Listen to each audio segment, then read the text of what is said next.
Bah! Curse you all for being here. Oh.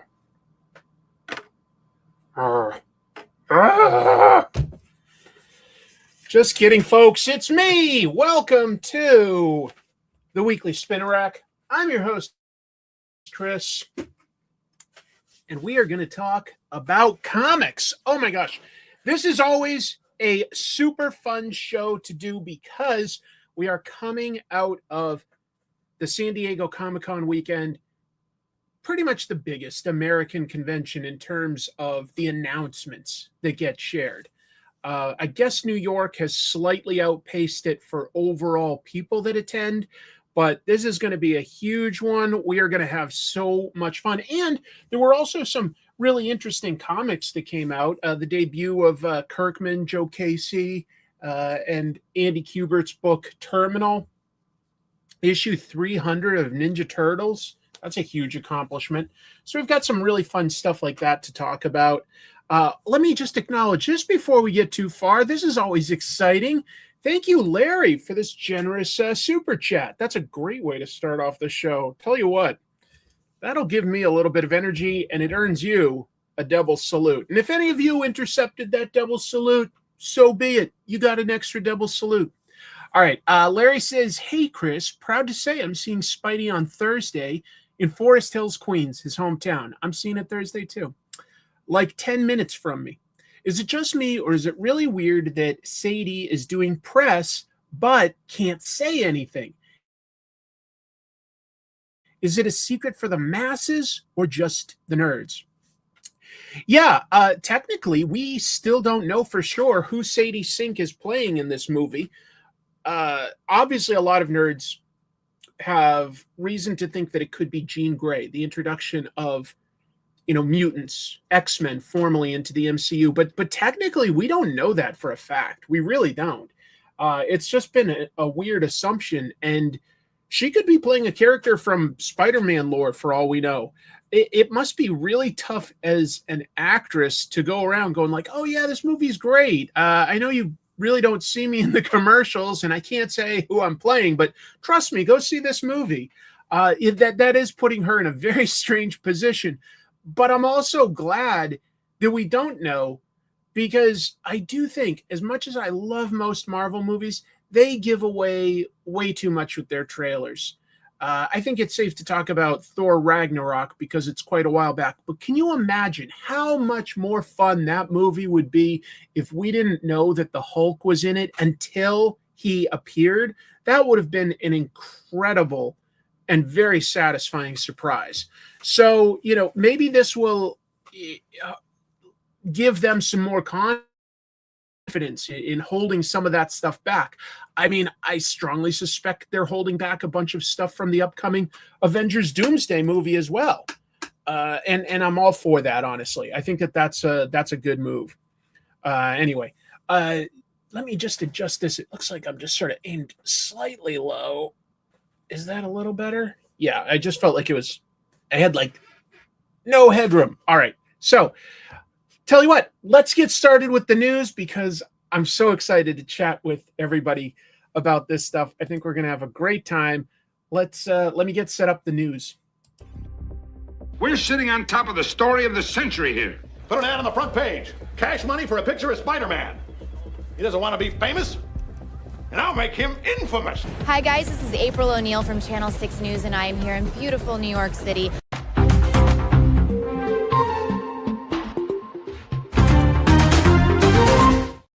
All right, and I'm going to throw up a little ticker down below as though this is Sports Center, just so that people can follow along, know what maybe they either missed or what's coming up. We're going to have a really good time. Uh-oh. You have to pay quite a bit extra for that, Mike. Let's see. We've got, first of all, an absolutely incredible thumbnail here, but guess what? I did this with Photoshop. I actually was not at San Diego Comic-Con, believe it or not. Yeah. And you know what? I wasn't even holding real tea, but I am going to spill the tea. All right, here we go. Let's start with news about San Diego Comic-Con itself. So, just a couple days ago, San Diego Mayor Todd Gloria announced that they've got a new agreement with both the comic convention itself, Comic-Con International, and the city to keep Comic-Con in San Diego through at least 2030. So congrats to the town of San Diego for being able to secure that. Obviously, it is something that people have grown to expect, but it doesn't have to be in San Diego. It could be anywhere. Thank you so much, Steve. I appreciate that. I do have a little bit of Mountain Dew here. I'm trying to have a little less caffeine these days, but I like to perk myself up for the show. So thank you for the super chat. It'll go towards my Mountain Dews. Diet Mountain Dews. No sugar. No sugar. All right. What else we got with this? Comic-Con, if you don't know, has a pretty amazing history. It's been going on since 1970 there in San Diego. That makes it the oldest American comic book convention still running. And yeah, the only thing is that in the last couple of years, they've only had single year extensions to it because, you know, Comic-Con wants certain guarantees that they've got a certain amount of space and hotels, and the city needs to agree to that. I mean, they're already at capacity for what they can do with the convention center. They already have a bunch of events now taking place at various off-site locations, you know? Anyway, it's a complex deal. It's a complex deal. But this year, they expected that Comic-Con would bring over 135,000 attendees over 4 days, Thursday through Sunday. Kind of amazing. But here's what's important to San Diego, the city.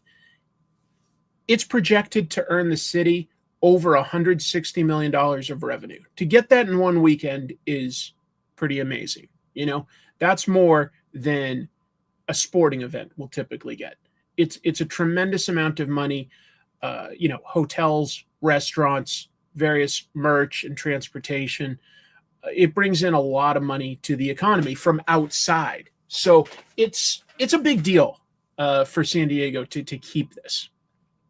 Oh, it would be a tremendous shame if they had to move. And it's interesting that you bring up the museum, because the last thing I'll say is the Comic-Con organization has opened a Comic-Con museum in Balboa Park down there. And they did announce that they intend to add more programming and exhibits throughout the year. So even if you went down to San Diego and it wasn't Comic-Con weekend, you could still get a taste of what Comic-Con does, which I think is kind of cool. Oh, can you imagine? Like, any city would bend over backwards to get that. Yeah, famously, it's my eyeball. I was just a tiny, wee little lad, and they took my eye. That's why I've got this Sandy Duncan classic there. No, I don't know whose eye it is. Well, if you hosted a Comic-Con every weekend, you'd burn out the audience, and there's no way you'd get anywhere close to $160 million regularly. There isn't that much of an audience. You have to build something, and as much as, you know, we look at it and we go, boy, Hollywood sure has taken over Comic-Con. That's a legit concern, but they've also built a foundation and an expectation with this event coming real close to 50 years. There's a lot of great conventions. The interesting thing about San Diego is, yes, it's expensive to table or attend, but they are run by a nonprofit organization. So anything they get goes back into the organization. And that just means, like, if San Diego was run by, we'll just say, somebody like ReedPop, who runs a lot of comic conventions, I would expect that this specific convention would be even more expensive. The fact that it is a nonprofit, it keeps it to what it is, which is still pretty unwieldy. Most people could not afford to get a booth there. You might be able to afford a table in Artist Alley, but a booth is prohibitively very expensive. Well, you would expect that it could be bigger because I want to say that New York is getting really close to like 200,000 attendees, but it is limited in some ways to the scale of the convention center. So there are bigger convention centers throughout the world. However, you then also have to balance, does it have the history and reputation? For instance, I think Las Vegas probably has a bigger convention center. Don't quote me on that, but they probably do.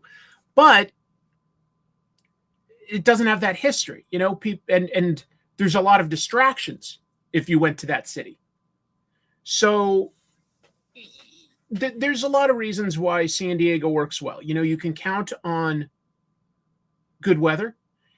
It's close enough to LA that a lot of not just movie and TV studios, but now comic book publishers are close enough that they feel that they can easily attend it. There's advantages. Anyway, I'm blabbering on. Guess what? I've actually never been to San Diego. I'd love to go sometime. That's on the bucket list for me to check off. What else we got? We've got more stuff about Comic-Con, though. So I just talked about one of the nice things and tried to talk it up, but there were some issues this year.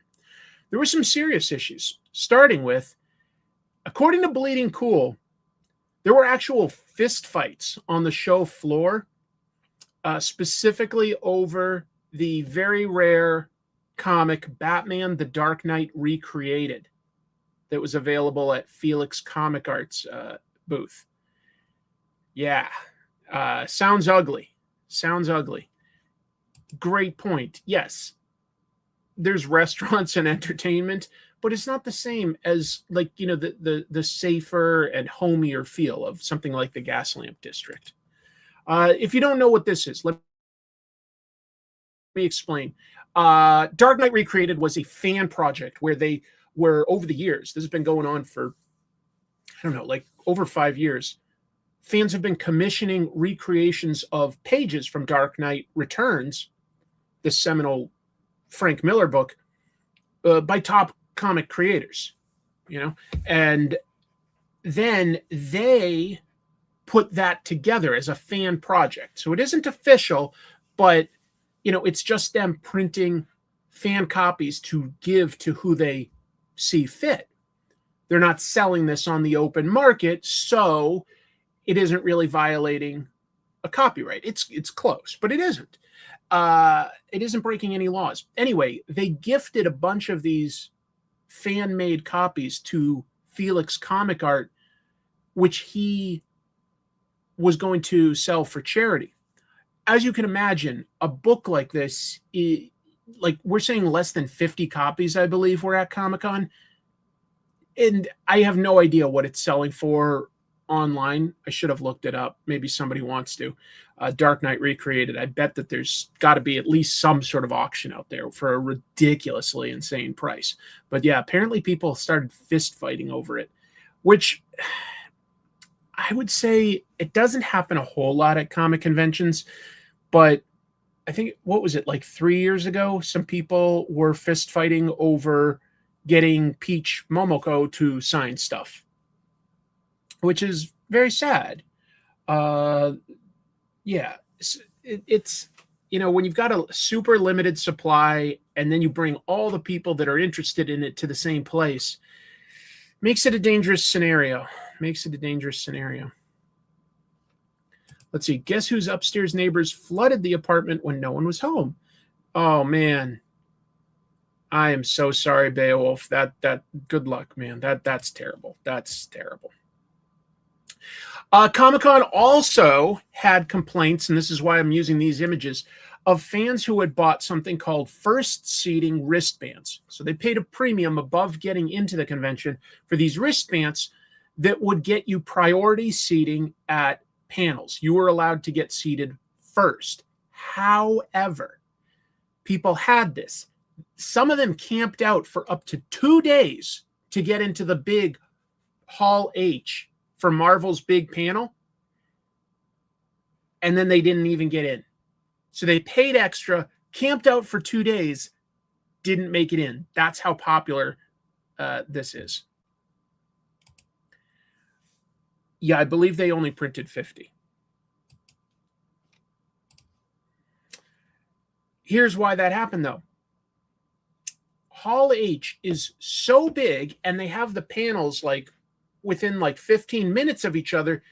They don't clear out the hall in between. There's no like forced everybody out. We're bringing in the new batch of people. So if you've camped out and you get into that first panel in the morning, theoretically, you can now just stay there all day for all the biggest panels. It's not what I want to do with a convention, because I can read this news and I can share it with people, and I get like a very similar experience. It's not that exciting to me to sit in the same room as, you know, various artists and writers and celebrities. That doesn't do a whole lot for me, but I do get why it's a big attraction. I mean, panels are always a huge attraction at conventions. So yeah, you've got like 6,500 total seats available in this room, but you're not necessarily clearing it out each time. So you're not getting a brand new 6,500 each panel. And supposedly Marvel reserved at least 400 VIP seats for, you know, people in the industry. You're allowed, you know, once you get into the panel, you could, I think, leave to go to the bathroom and come back in. I think you can do that. I'm not sure how they manage that, to be honest. I know for a fact that people said that they were not able to leave the line to get in to go to the bathroom. Now, presumably, the fans watched out for each other and allowed them, like when they're camping at night, to like leave and go to the bathroom, presumably. But I guess if you step out of line, technically you can lose your place. There's nothing enforced about like, or like that they go like, okay, here's a hand stamp for going to the bathroom this hour. Nothing like that. Oh, brutal. And finally, Comic-Con itself accidentally posted the Eisner winners this year to their website 2 days early. Now, I guess it wasn't up there for long, but it was long enough that a user shared it on Reddit. And I came across it and I was like, I wonder if this is true. You know, we didn't know.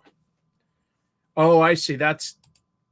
There's a bathroom inside Hall H because it's that big. Got it. Anyway, yeah, we didn't know until it happened, but it did get prematurely leaked. Not even like really leaked. It was like something glitched where it went up on the website. Like it posted the page that had the winners, which is just, you know, tremendously disheartening. And Comic-Con says that they've launched an investigation to see how they made that mistake. But it must be like kind of heartbreaking to be one of the nominated people and like basically for like 2 days you're assuming that you didn't win, but you don't know until that like it really happens. Ugh, that's a lot of stress for some of those people. I go to New York Comic-Con every year. I do enjoy it for what it is. And but it's a very different experience to go to one of these giant conventions. I did once get locked in the Emerald City Comic-Con stairwell, if people don't know what Rex is referring to. Yeah, I had to call the convention staff to get me out of it. I thought that I was taking a shortcut, and I got myself locked in. Yeah, these are some pretty boneheaded moves. You know, I mean, things could be worse. Nobody got medevac to a hospital or anything, but that's too bad. You know, fist fights, people not getting into the panels when they've dedicated a certain amount of time and money, and having their big awards spoiled those are some sad events that happened. But since we're talking about the Eisners, let me briefly talk about the winners. Where is my button for this? There it is. So I just got a little video screen cap of the official website, and we'll take a look. All right, so first of all, pal of mine, Zach Davison, congratulations to him. He won another Eisner for translating Blood Harvest. That's a Shintaro Kago manga. And so, wait, what did I just do? Okay, let me just, there. Yeah, that one best short story, best one shot went to the Absolute Batman Annual. Daniel Warren Johnson, James Herron, Meredith McLaren. Huge congratulations to them. Best continuing series is Absolute Batman. I'm not that surprised. I mean, it's big and mainstream, but it's doing a lot for comics, and it's good. Best limited series went to Absolute Martian Manhunter. So there's, we'll see. Look at that. That's already 1, 2, 3 for DC in a row. Best new series went to Assorted Crisis Events. So there's Dennis Camp picking up 2 right away. Best publication for early readers, All the Hulk Feels. Best publication for kids, I'm happy that this one won, Cartoonist Club by Raina Telgemeier and Scott McCloud. Very cool. Best publication for teens is This Place Kills Me. And I do respect the hell out of Mariko Tamaki and Nicole Go, so congratulations to them. I know a bunch of you in the chat room, when we were looking at the nominees, were telling me that Physics for Cats should win for Best Humor Publication. I haven't read it, but a lot of people in the chat were mentioning that it's really, really good. What else? DC with another win. Their Pride Anthology won Best Anthology. Best reality-based work is Black Arms to Hold You Up. And George Takei won an award. And he was there, I guess, to take it. So that's really, really cool. George Takei won Best Graphic Memoir. And this is the one that, out of all of the things that I predicted or guessed would win or wanted to win, this is the one I'm happiest about. Best Graphic Album New went to Drome by Jesse Lonergan. If you watch my show, you'll remember I chose that for my best book of the past year. Out of like that was number 1 on my top 10 list. So I was really happy to see him win that. I think it's a really fantastic comic. Really, really cool. Let's see. Superman's pal Jimmy Olsen by Fraction and Lieber won Best Reprint Graphic Album. That's nice. Best Adaptation from Another Medium. Let me scroll down here a little. Lord of the Flies, the graphic novel. Okay. Something called Nocturnos won Best U.S. Edition of International Material. I'm not familiar, but congrats to Fantagraphics for picking up a win. Best U.S. Edition of International Material Asia, Purgatory Funeral Cakes. Best Archival, George Harriman Library. Not enough people know about him and Crazy Cat. That's really, really cool. And Katsuhiro Otomo. Katsuhiro Otomo got one for Best Archival Collection Project with the hardcover collection of Akira. Very, very cool. Graphic album is like a graphic novel, like a dedicated graphic novel. What else did we have here? Best scholarly work is Manga's First Century. Sketched won for Best Journalism. I think that's totally fair. I'd love to see a YouTube show nominated one day, even not nominated. I think that's kind of the future of journalism. Crumb, A Cartoonist's Life won Best Comics Related Book. Best Design went to Chip Kidd and Sean Dahl for The Essential Peanuts. Chip Kidd's an incredible designer. Best Webcomic, I'm not familiar with Tiger. Best Digital Comic, same thing, Digital Defense Against Piracy. Best Writer went to Mariko Tamaki. I think a lot of people were wondering if Stephanie Williams was going to pick it up. There was a lot of buzz over her this year, but, congratulations to Mariko Tamaki. That's 2 for her. What else have we got? Best Writer Artist. I would not have guessed this. I think it's really cool, though. Congratulations to Jamal Campbell, writer and artist on Zatanna. Javi Rodriguez won Best Penciler Inker for Absolute Martian Manhunter. So there's 2 more for DC. DC, if you don't know, I think they got 8 Eisners. That's the most of any publisher this year. Best Cover Artist went to Javi Rodriguez. Best Coloring, Jordi Belair. Best Lettering, Hassan Atsmani Elau. I'm terrible at pronouncing his name, and I'm sorry.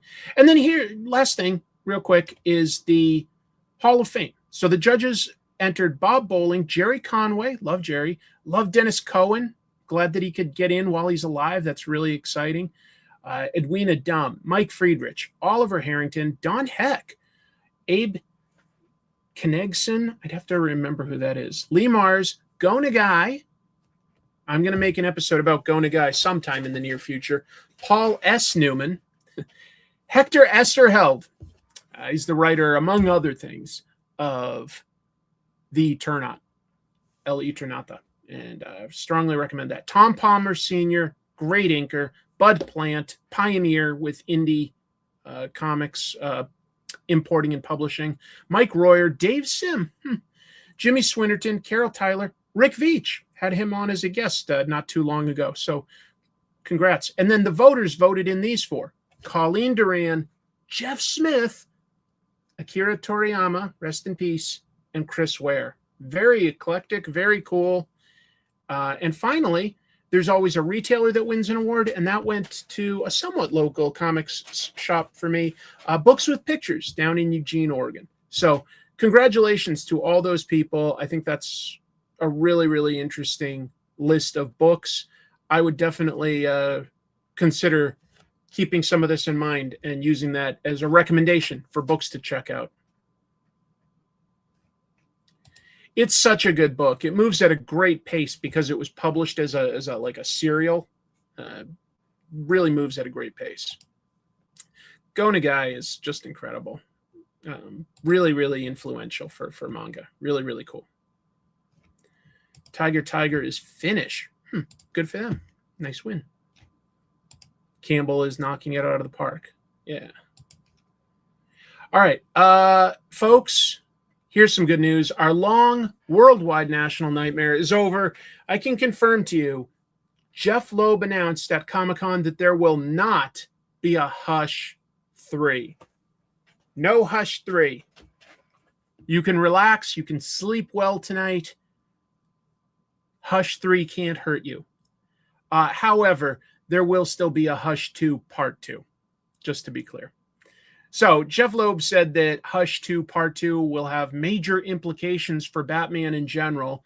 It's kind of like, sure it will. You guys took so long to get out the first 6 issues that the ongoing title had to continue and just sort of go like, yeah, sure, that stuff happened. But anyway, moving forward, Hush 2 Part 2 supposedly has already happened, even though the continuity is moving forward. The 6th and final issue, Part 6 of Hush 2 Part 1, that's easy to say, finally came out at the end of May after originally this 6-issue series started in March of 2025. So it had a 9-month delay, supposedly, according to Jim Lee, due to some of his health concerns, which, you know, that's fair, but why announce it when it wasn't finished? And why, you know, just finish it and then release it. It also, you know, it debuted and Absolute Batman was just getting more and more popular, and that's all people cared about. That spells Hatouche. I don't love it. I don't know how the number 2 can be stylized for the letter U. It doesn't make sense to me, but whatever. The collected version, Batman Hatouche Volume 1, is going to be published this Batman Day, September 19th. Okay. Loeb says that there are clues in issue 163 to indicate what will happen in Part 2. What was the story? Hush 2 involved the Batman villain Hush gravely injuring Joker, which forces Batman to really test the limits of his no-kill rule, which I feel like Batman would never really go out of his way to save Joker's life. He won't kill him, and he'd stop him from, say, like, you know, a crazed mob killing anyone, even Joker.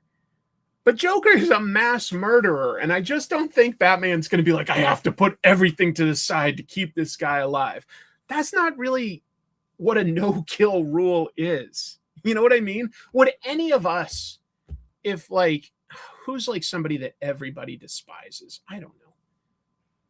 Kim Jong-un, we'll just say, to try not to get too political, we'll just say, if Kim Jong-un was, you know, about to fall off a bridge would you just drop everything in the world to save his life? Or you just be like, whatever happens is whatever happens. You know what I mean? Just dumb. We're going to keep going. This is cool. We're going to talk about some DC announcements. And a lot of them are very, very interesting. Starting with this one. DC announced 5 new titles that they're putting under their Next Level brand. Top tier creators came in with big pitches. First, we've got Stephanie Williams and artist, longtime friend of mine, Carrie Randolph. They are the team for Vixen. Stephanie has been talking up Vixen as a potential ongoing for like 2 years. Anytime she does an interview, she mentions she's got a pitch for it. She's called it a cosmic horror story. I don't know exactly what the story will be, but I know that she's wanted to do this for a long time. And Vixen has actually never had an ongoing series before. Jerry Conway created her with the intent of her being like a new ongoing major superhero for DC. Just didn't happen. But Carrie Randolph is an incredible artist. I think that will definitely help. I think she's got a cool power set. I think that there's a lot of cool stuff to do. Yeah, you know Carrie from back in the day too. So I think it's really, really cool. Yep, finally happening. Finally happening. Also, just want to mention this.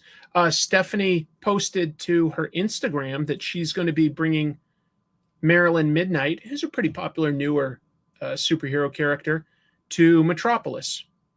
No more details than that, but we're going to get some of her, not her own book, but she'll be appearing in some sort of Superman book. Another new book, Cody Ziegler writing, Diego Olategui. He drew the cover for this. They are going to do an ongoing Static title. That seems like a no-brainer to me. I think Static has a lot of recognition thanks to having a pretty popular cartoon back in the 90s, right? It's time.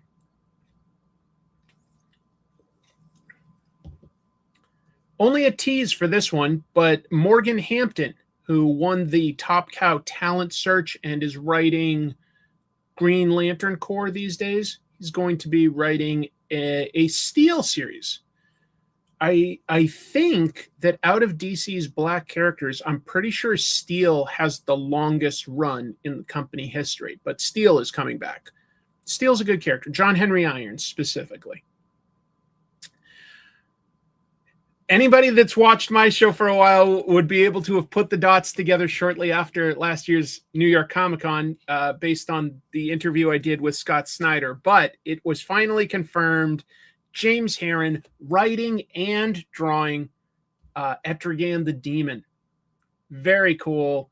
Herron has an out there, energetic style. Should be super cool to see him on a horror book like this. The Demon's a really cool Jack Kirby creation. Very, very cool. And finally, I love this. Michael Walsh, who's done great horror stuff in the past, like Silver Coin. And what did he just do with James Tynion? The book with all the different killers. Exquisite Corpses. Exquisite Corpses. So Michael Walsh, great writer and artist, good horror tinge. He's going to be doing a new Jonah Hex ongoing with the subtitle The Shadow of Death. Love the idea of having a Western book and love the idea of giving it that horror angle because that's, I think, how Jonah Hex works best. But those are some exciting books. I got to say, kudos to DC for getting, like, these are good, like, well-known creators these days. And it just shows that, like, yes, these are company-owned characters, but what they're doing is they're letting people come in and say, I have an affinity for this character. I've got a big idea, and them saying, just go for it. And that is the way to do it. That is the way to get the best you're going to get out of something that's work for hire, is by letting them have a stake in it, by letting them have an interest instead of just assigning it or saying, hey, we have to interrupt. Like it's very unlikely that Jonah Hex is going to have to deal with a crossover every 6 months. DC is doing very, very well editorially. Very, very well. This is a renaissance era for DC, and I hope it lasts for a while. It's been exciting. I've always been a little bit more of a Marvel guy growing up, but I'd be lying if I said I wasn't like totally into DC these days. Because I am. They're just great. Yeah, I love that. When someone asks for a smaller character, just let them cook. Yeah, like Vixen, Static, Jonah Hex, Demon. Nobody's like protecting those the same way you protect a Batman or a Superman. You know what I mean? So it lets them take more chances, and storytelling wise, that usually leads to some of the best stories. I said that before when I made an episode about Moon Knight, because Moon Knight is kind of a C-string character at Marvel, but he's got a lot of great stories because the writers have always been able to go nuts with him. I'd say that and Vixen are the two that I'm most excited for, but I'm also definitely going to be getting this Jonah Hex book, and hopefully it's something I like. But that was all regular DC. I'm going to continue just washing DC's car by talking about their absolute announcements. I'm having the most fun talking about this stuff. I'm having the most fun. All right, so Batman and Absolute Batman. What's going on there? Well, so DC announced, of course, several Absolute projects. No real spoilers, just sort of the idea behind them. But they started with this, Batman of Two Worlds, riffing on the Flash of Two Worlds. However, they've got a really unique angle to it. It isn't them meeting, which technically they did in DCKO briefly. No, this is telling a story of how each Batman solves a similar mystery. And I like that idea. Let's look at how they're different as well as similar. The Batman story is by the current writer, Matt Fraction, and Javi Fernandez as art. Absolute Batman, Scott Snyder, and I'm really excited for this, Nick Darrington on art. If you don't know Nick Darrington, he's incredible. He's so good. Yeah, I will glaze this all day long. This sounds great. I love that idea for a sort of a crossover. We're not going to interrupt either continuity, but we're going to come up with an idea to show how they each do things. Great idea. And it sort of whets our appetite for like, well, what would it be like if they actually met? We're going to delay that. We're going to delay that. We're going to do this first. I love it. Absolute Batman. There's going to be another special. They're calling it the Absolute Batman Beyond Arc M Special. And that's going to be written, again, by Scott Snyder and Frank Thierry, who were the people that did the first Arc M Special, which was fantastic, by the way. Francesco Francavilla on art. One of my favorite artists these days. Boy, can he especially do horror well. And the Arc M Special, the last one, it really leaned into horror, so I love that. This is like some promo artwork that he made for it. Yeah, it's going to be more stories about the genetic experiments that go on in these arcs that Jack Grimm, which is basically Joker, if you don't know, he's got a name. And it will include a story about Professor Pig, Absolute Professor Pig. And he seems to be, let me show you this one piece of promo artwork by Nick Dragata. He seems to be a mutated pig man that also wears a pig mask, which is just crazy and disturbing. But how cool is that? A pig man who wears a pig mask. Weird, just weird. And why would you do that? That's a good hook. I'm curious. I love that Absolute Batman's enemies are all sort of genetically mutated weirdos. It's so much body horror stuff. Well, that might not be his real name, but it's certainly the name that he's a billionaire and he's just out and about. People don't know that he also transforms into this horrific monster that eats people. But Jack Grimm. Also, Absolute Black Canary is going to get a one-shot. And it makes sense when you understand why. It's by the Green Arrow writer Pornsak Pichot and artist Belen Ortega, who, geez, she's incredible. She's the best. I loved her work on Trinity. Such expressive characters. Anyway, it's going to bridge the gap between issue 6 and 7 of Green Arrow, because last week we announced Green Arrow was going to be a 6-issue series. DC just announced they've expanded it to 12. So it sounds like it'll be 2 different arcs, 2 different story arcs, and they're going to do an Absolute Black Canary to bridge that gap. I think that's really nice. That sounds good.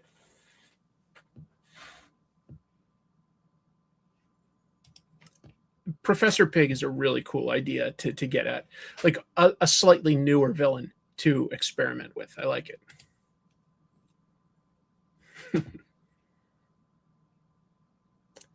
And finally, Absolute Flash writer Jeff Lemire announced that he's planning to add more teen heroes to Absolute Flash, setting up potentially an Absolute version of Teen Titans. That is speculation, but for sure, issue 20 will have teenage Absolute versions of the Atom and of Cyborg. And I love this design by Nick Robles, where it looks kind of like Tetsuo in Akira, where, his body's sort of getting out of control or something. I love that. Yeah, I guess I see some of that too. You're right. Resident Evil vibes. There was it Tyrant that had like the big mutated arm, or was it like somebody else? I can't quite remember. I haven't played a Resident Evil game in a little while. I should. I love those games. But, and I also heard that Jeff Lemire's planning on revealing a new hero in the book, which is speculated to be Firestorm. So that would be 4 teen superheroes. It would be pretty easy to come up with a version of Absolute Teen Titans if they wanted. Oh, no question. By the way, that's one of the most disturbing movies I've ever seen. Tetsuo the Iron Man. It's a Japanese black and white body horror film, and it disturbed the hell out of me. It's good, but it's disturbing as hell. It was the Doctor in Resident Evil 2. Got it. Couldn't quite remember. Yeah, pretty insane movie. But I love this. This is it. It's still recognizably Cyborg because it's a black teenager. It's got the gray, black, and red color scheme of Cyborg, so it fits. But yeah, it's different. It's different. It feels modern. Nope, never saw any of the sequels. So that's a bunch of new Absolute things that all sound pretty interesting. For me, I think the thing I'm most excited about is actually this Batman Beyond Arc M special. I legit am. Finally, smaller but still DC news. DC announced Darkseid versus the World. It's going to be a one-shot by some creators that I love. Scott Snyder, Joshua Williamson, and artists Sanford Green and Yasmin Putri. I think that I'm saying her name right. Sanford is just a favorite. That's why I made an episode about his artwork and career somewhat recently on Comic Tropes. Sanford Green's really, really amazing. It's going to lay the groundwork for DC's all-in plans and absolute plans, apparently, for 2027, as well as what they'll do in future one-shots. It's going to tell the story of Uxus, the being that becomes Darkseid, before he was Darkseid. And then it's going to lay out Darkseid's goals for the future. I will say that they've done a good job making Darkseid actually seem like a god instead of just a super powerful being. You know what I mean? He's like influencing universes these days. He's not like just this direct threat that punches. Some of the imagery, like this cover from Sanford Green, indicates that there's going to be a heavy emphasis on new gods. You know, we obviously see Calabac, Orion, Big Barda, High Father, Granny Goodness, and Scott Free, Mr. Miracle there. But also there's even more preview art, and that indicates that Darkseid's going to be dealing with Justice League members from across the multiverse. I said universe, but I meant multiverse. I noticed, for instance, Superman Red Sun was in there. So they're using existing Elseworlds material somehow, and Darkseid's going to be dealing with that. I don't know what that could mean. 48-page one-shot. That comes out October 28th. Could be good. Yeah, he might be. The part of this that excites me the most is honestly just Sanford Green's take. I mean, look at just like how Darkseid looks like a mountain. Just like this slab. I like that look. It's really cool. We'll go over to some Marvel news. Now, before I get into it too big, not as much Marvel news, but I think that we can understand why. Look, they just announced a new editor-in-chief coming in. It just was never going to be the right timing for them to have a lot of new initiatives at Comic-Con. But they do have a few cool things that I want to talk about. Starting with, Marvel announced a new publishing partnership with manga publisher Kadokawa to initially publish 5 titles. This is part of C.B. Cebulski's new role. He's moving to Tokyo. He's going to be editor Asia Originals for Marvel. And the idea here is they're going to design and produce manga that's localized for Japanese people. So I'm sure that we'll get like a translated version here, but this is meant to be Japan first takes on Marvel characters. Starting with, it's called Spider-Man of Shibuya. It's the idea of what if Spider-Man lived in Shibuya, Tokyo? And we get to see some cool designs here. I don't know. He's got, like, I guess 2 different looks. I don't know what that means necessarily. Not bad, though. Not bad at all. There's also going to be a Daredevil that operates out of Shinjuku, and they've got a Punisher who has sort of a Yakuza design. Let me show you that. So as you can see, Punisher is wearing sort of a cloak with, you know, Yakuza type visuals, and he's carrying around a katana. Matt Murdock, I don't know what his name will be in the Japanese version, but he wears an Oni mask. And I was like, that's a really good translation. Still would like have sort of like a demon with horns, but obviously based on local culture. I think that's really interesting. Could be fun. Could be fun. Manga author Tokido Koro posted to social media, it's finally been announced, Kadokawa and Marvel, what if there was a Spider-Man born in Shibuya or a Daredevil in Shinjuku? Yakuza-style Punisher? It's crazy, I know. Marvel has had Tokoro do stuff for like Marvel Rivals, among other projects. Tokoro. Second title that they announced is going to be Spider-Gwen by manga author Ryusei Yamada. And then the other 3 titles, they haven't announced exactly what they are yet, but they're apparently going to be originals for Webtoon. So digital comics. But yeah. Everything I shared is what they shared with me. So yeah. These are the artists. These are like some graphic designs for the Spider-Man book. Spider-Man of Shibuya. Yeah.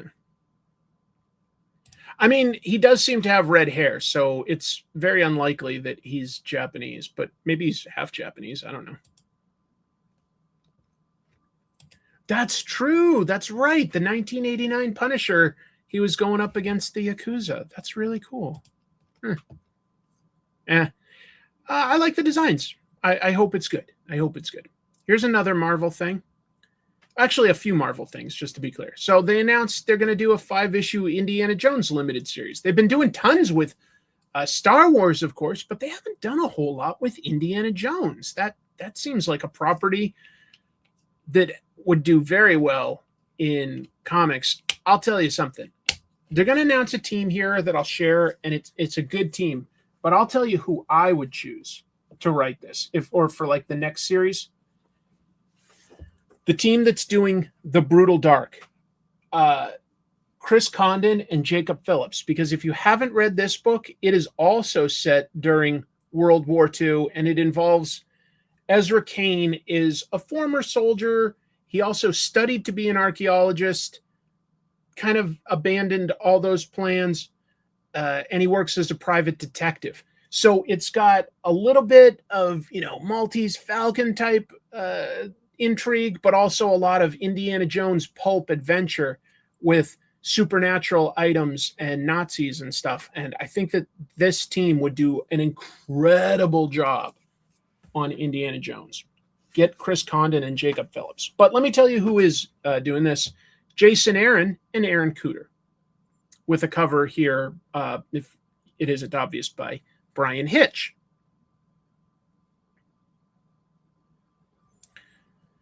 Let's see. It's called Indiana Jones and the Sword of Pandemonium. It will reunite Indy and Marion Ravenwood, and it takes place just after Raiders of the Lost Ark, which is, I think, everybody's kind of favorite era of Indy. Marvel also announced 3 new webtoon titles. One is called Tony's Girl, about 17-year-old Tony Stark at college, romancing a socialite named Meredith McCall.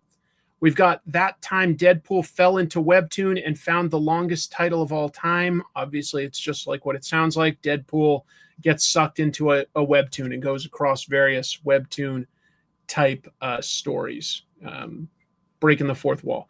And we've got X-Men Korea, which is simply a localized version of X-Men. What if the mutants sort of debuted and had a school in Korea? Also, Marvel announced after Avengers Armageddon, which is just getting started now. I guess it's going to sort of be something that really hurts the Avengers. And the X-Men are going to step up to try to be the world's greatest superhero team in a new title called Maximum X-Men. It's going to be led by Storm. It's going to have people like Colossus, Wolverine, I don't know, kind of a standard team, but like trying to be superheroes, not just look out for mutants, but protect the world.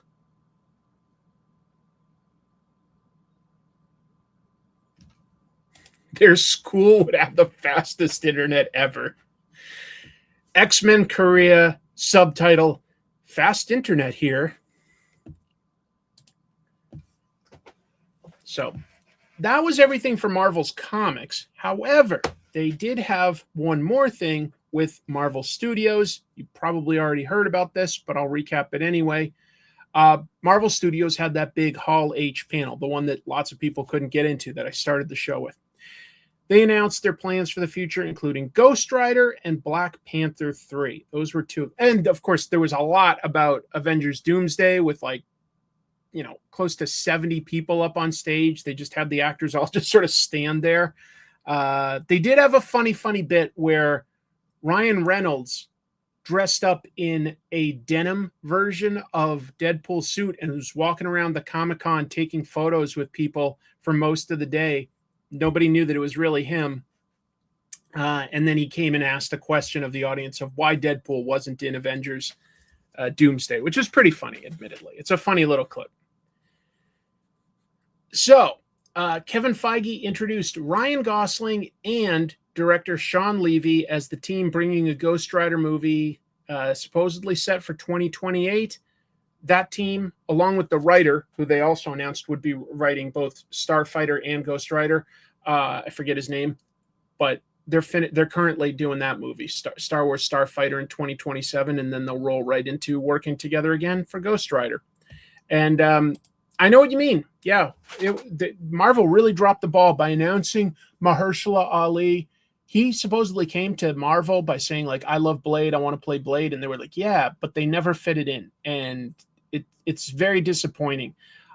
I have way more faith that Ghost Rider will happen, but it's just a pity that we didn't get a good Blade movie. That should not have been a tough movie to make. And it should have been, honestly, a movie that they could make at an affordable budget so that it would be a hit. You don't have to do tons of CG. Just have really good stunt work, right? Just watched Midnight Mass, and I have faith in Flanagan doing Dark Tower. I would love that. He says it's his fave. Will be a series in films, hopefully. I've heard of that, but I don't know if that will ever happen, Larry. I would love that. I love Dark Tower. It's one of my favorite book series. I would really love that. I feel like whatever contract they signed Mahershala Ali to could legit be up by now because it has been 5 years. Supposedly Ryan Gosling has been interested in playing Blade Runner for a few years. And the thing is, we don't know which rider he's playing. Keep in mind, because of his age, he's more likely to have grown up with the Danny Ketch version than the original Johnny Blaze, but who knows for sure. Either way, you know, like you can tell a great Ghost Rider story. I think Ghost Rider would be a great addition, and they could easily then roll into a team movie, Midnight Suns. I mean, they've got Doctor Strange, they've got Moon Knight, they've got Ghost Rider. Maybe that's how you use Blade. Like just introduce him on a team movie and then spin him off onto his own. Maybe. But yeah, I think that one is going to happen, just to be clear. I think Ghost Rider will definitely happen. Oh, you know what I just thought of? I was like, there was something tickling like my memory, and it just came to me. Ryan Gosling's real life partner is what's her name? Eva. Is it Eva? Hold on. Eva Mendes. And Eva Mendes was the love interest in the Nick Cage Ghost Rider movie. I just realized that. She's just really into Ghost Rider. That's her thing. Yeah, it's a typo and it's a Ghost Writer movie. Could happen.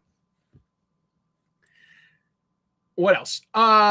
Writer-director Ryan Coogler was on stage, and he announced actor David Johnson is the new Black Panther. It's a little messy, but I think this is a very good move. And I do think that Wakanda Forever was a great movie. I also think Marvel should have simply recast Black Panther. I think it's an important character, and I don't think it's disrespectful to Chadwick Boseman that they were forced to potentially recast. This is technically not recasting, though, because, yeah, he's not playing the exact same character. But if you haven't seen either The Long Walk or Alien Romulus, David Johnson is in both of those, and he's really fucking good, folks. Like, sorry to swear so casually, but I sincerely like his performances in both of those movies a lot. He elevated both of those movies. Anyway, and Black Panther 3 will have Letitia Wright and Winston Duke still. That makes sense. But while he didn't explain how, Coogler did say that Johnson is going to play T'Challa's son, also simply known as T'Challa. So how does he get aged up? Don't know. Maybe it has to do with Avengers Doomsday. Maybe it'll just be sort of a weird side story. Don't know. But he's going to be grown up and coming into the role of Black Panther. Anyway, really good actor. So that's a strong hire. That's a really strong hire. I strongly doubt they're going to do a full-time jump because they're still keeping Letitia Wright and Winston Duke, and I don't think that they're going to have them play old. They're going to do something where, you know, he went into another dimension where time goes faster. It's going to be something weird like that. It just is. That's why I say it's a little messy. I think that they should have just said, here's a new T'Challa in the last one. But they didn't. It was still a good movie. This is what the movie version has to do at this point, after what they've already set up. This is what they have to do. That's interesting. That's interesting. I didn't even consider something like that, Mike. I considered multiverse stuff could be an explanation. But yeah, what if he's simply the T'Challa but I think that on stage, Ryan Coogler said that it was his son. He's pretty young. He's in his early to mid 20s. He's pretty young. I don't know how they'll figure it out. At the same time, wouldn't you say that Ryan Coogler has earned a lot of our trust? I mean, he literally he has not made a bad movie, in my opinion. Not even close. Maybe, is he really 32? He looks young. He looks really young. I would not have guessed that. I would not have guessed that. I would have guessed 10 years younger. Yeah, I mean, but Ryan Coogler has not made a bad movie.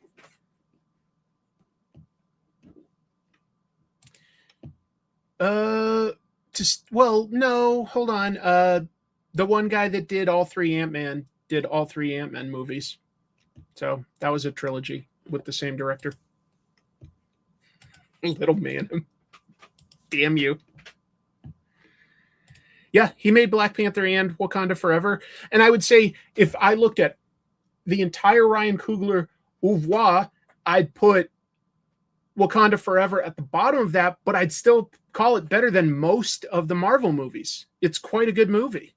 Adding Namor and just having it be, instead of focusing on T'Challa, really have the kingdoms of Wakanda and Namor's kingdom. That was a really good idea. The Russo brothers haven't technically done a trilogy. They did two of the four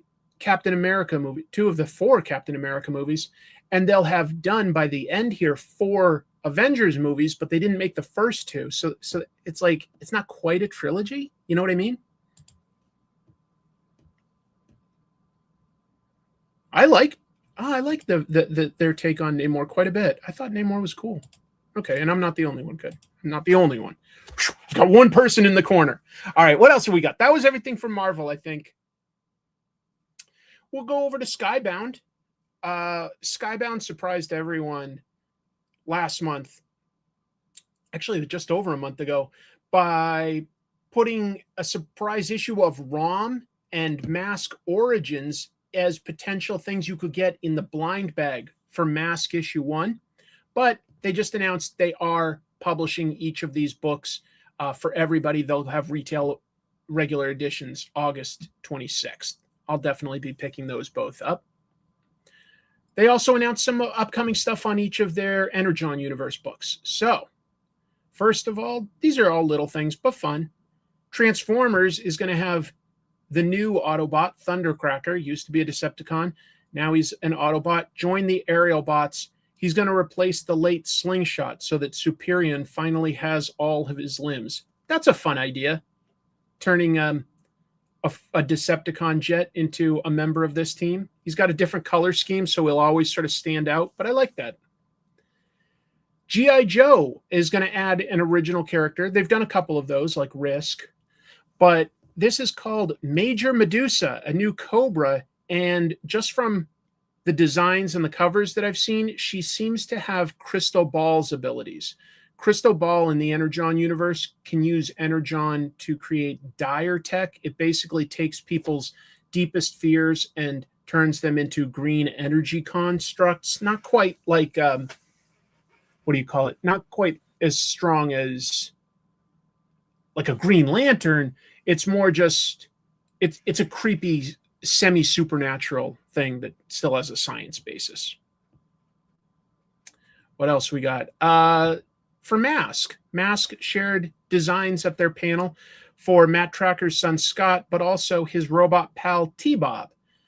There he is in his little robot outfit, and he can turn into an egg and then apparently get put into controlling this huge mech body, which does make a little bit of sense because T-Bob sort of should be protecting Scott from dangers. And the idea that he can control this huge sort of ape-like body is a fun update. T-Bob Max, they're calling it. Dude, I so agree. Yeah, the dire tech stuff that they introduced to G.I. Joe Classified is legit cool. And I always thought Crystal Ball was otherwise a terrible character back in the original line. But yeah. Oh, that's a fun idea. Well, who knows? toys based on this stuff, I might have something to say about that. Void Rivals. Void Rivals.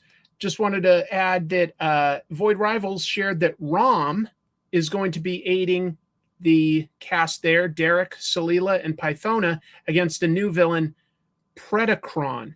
But if he looks familiar, then you're my age.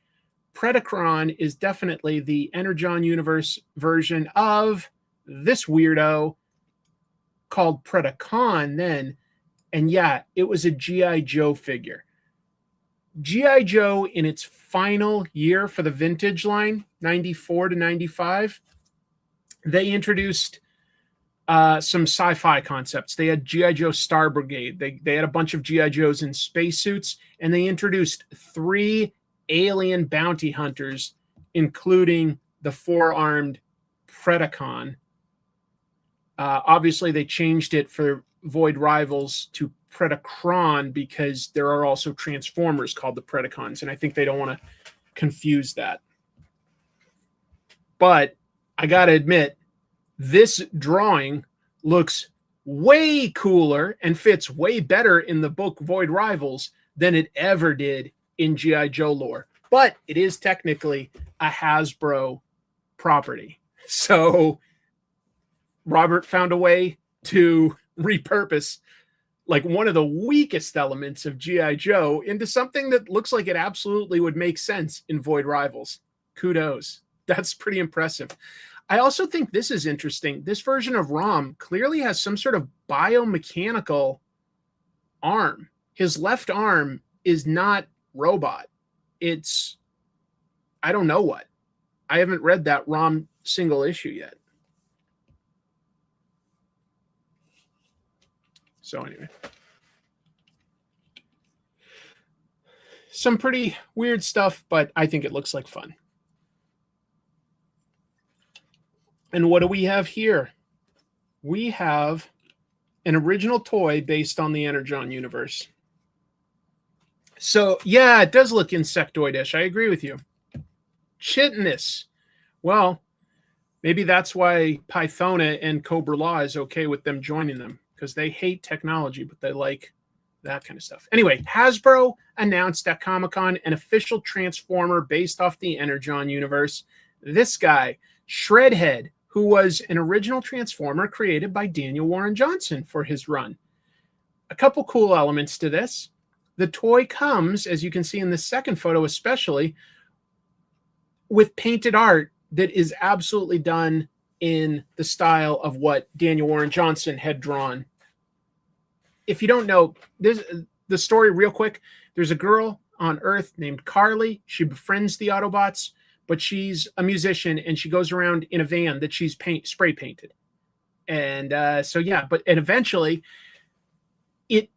her van is given the spark of a Transformer and becomes a new Autobot warrior. But I love that. Look at that. Like, that is just Daniel Warren Johnson's artwork somehow translated into a tiny toy. I wouldn't have thought they could necessarily print at that scale. This is an exclusive on Hasbro Pulse. That's their own app/website. So it's not going to be in stores. You can only get it on their site. No price or release date yet, but I can tell you that they've called it Voyager class. That's the middle range for Transformers. It means be somewhere one side or the other of $40, and it'll be about 6 or 7 inches tall. But it really does look very, very much like his creation. The roof becomes a shield. He's got a sword.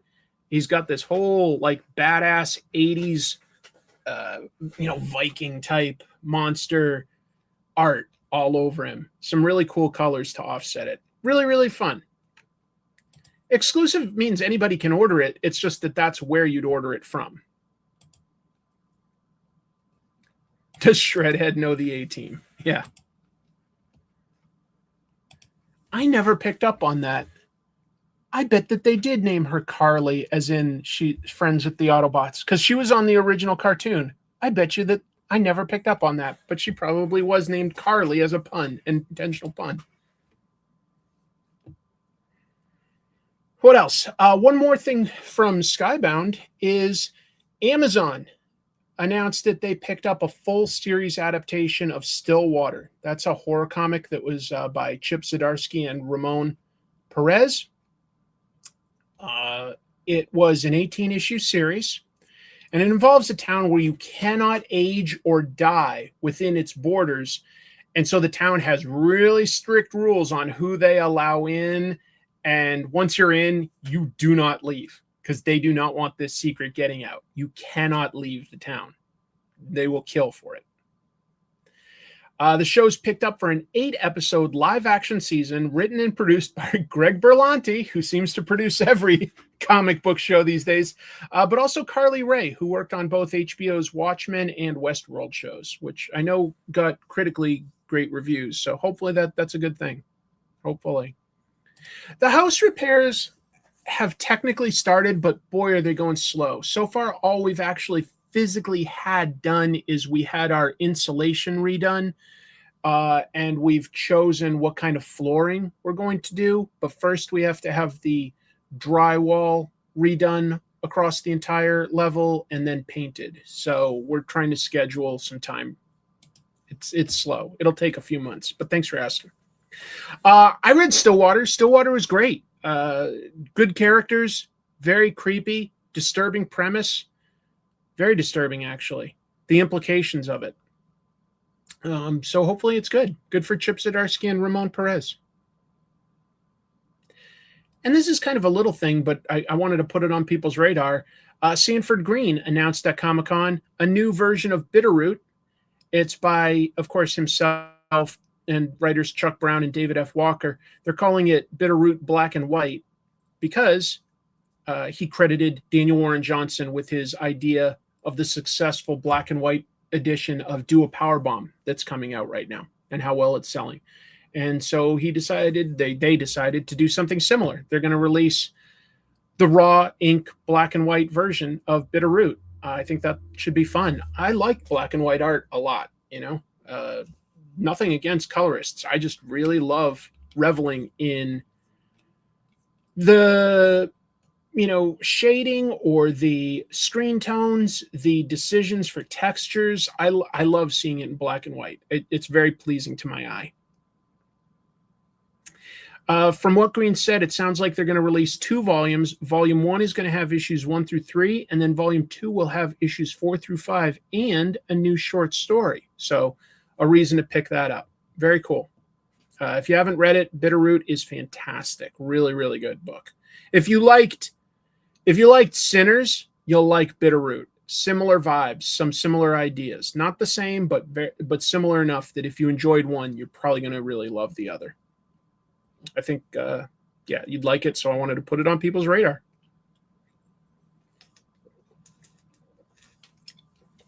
The release date was simply listed as coming soon, so don't know what that means yet. Keep your eye out. All right, that was Image. Now we're going to jump over to Boom for One Piece.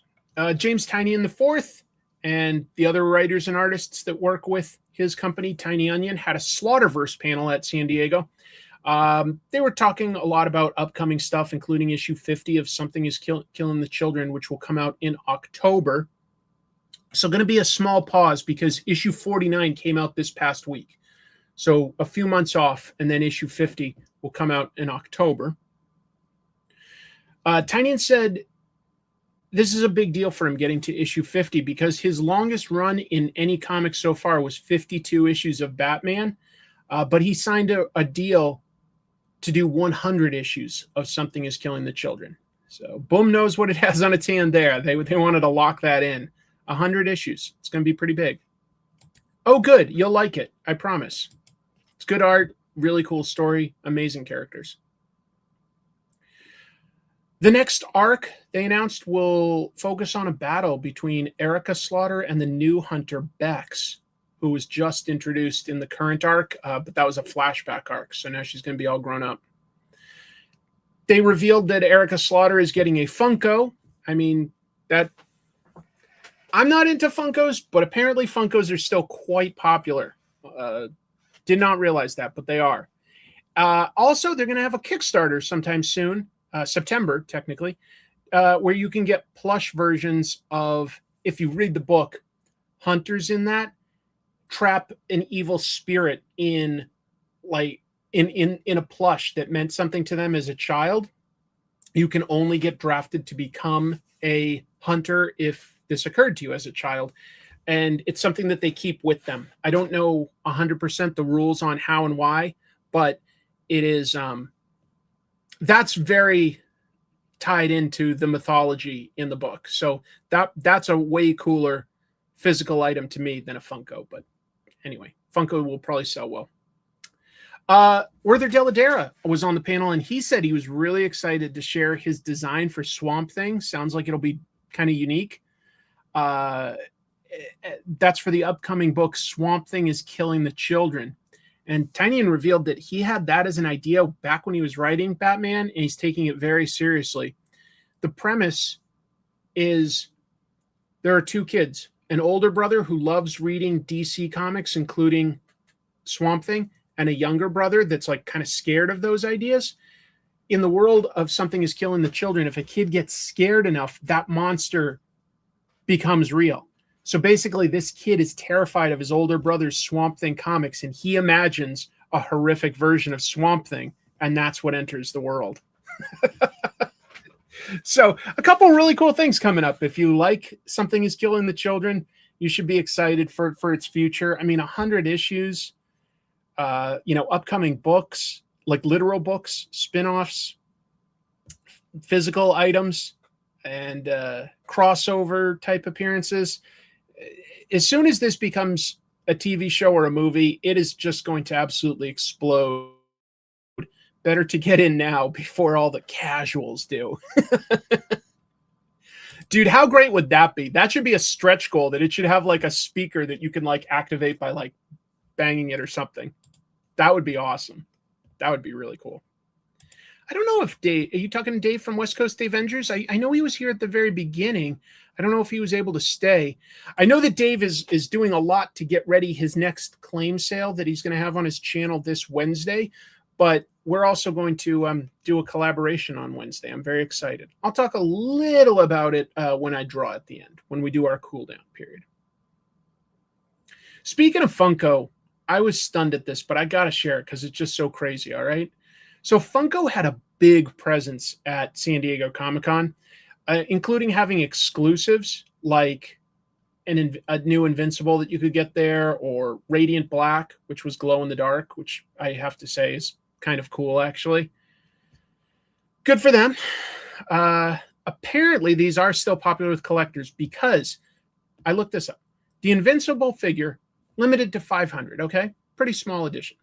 They were selling them for $60 a piece, which is already a lot. But by Friday, you could see these selling online for $3,000. Folks, what are we doing here? I do not know.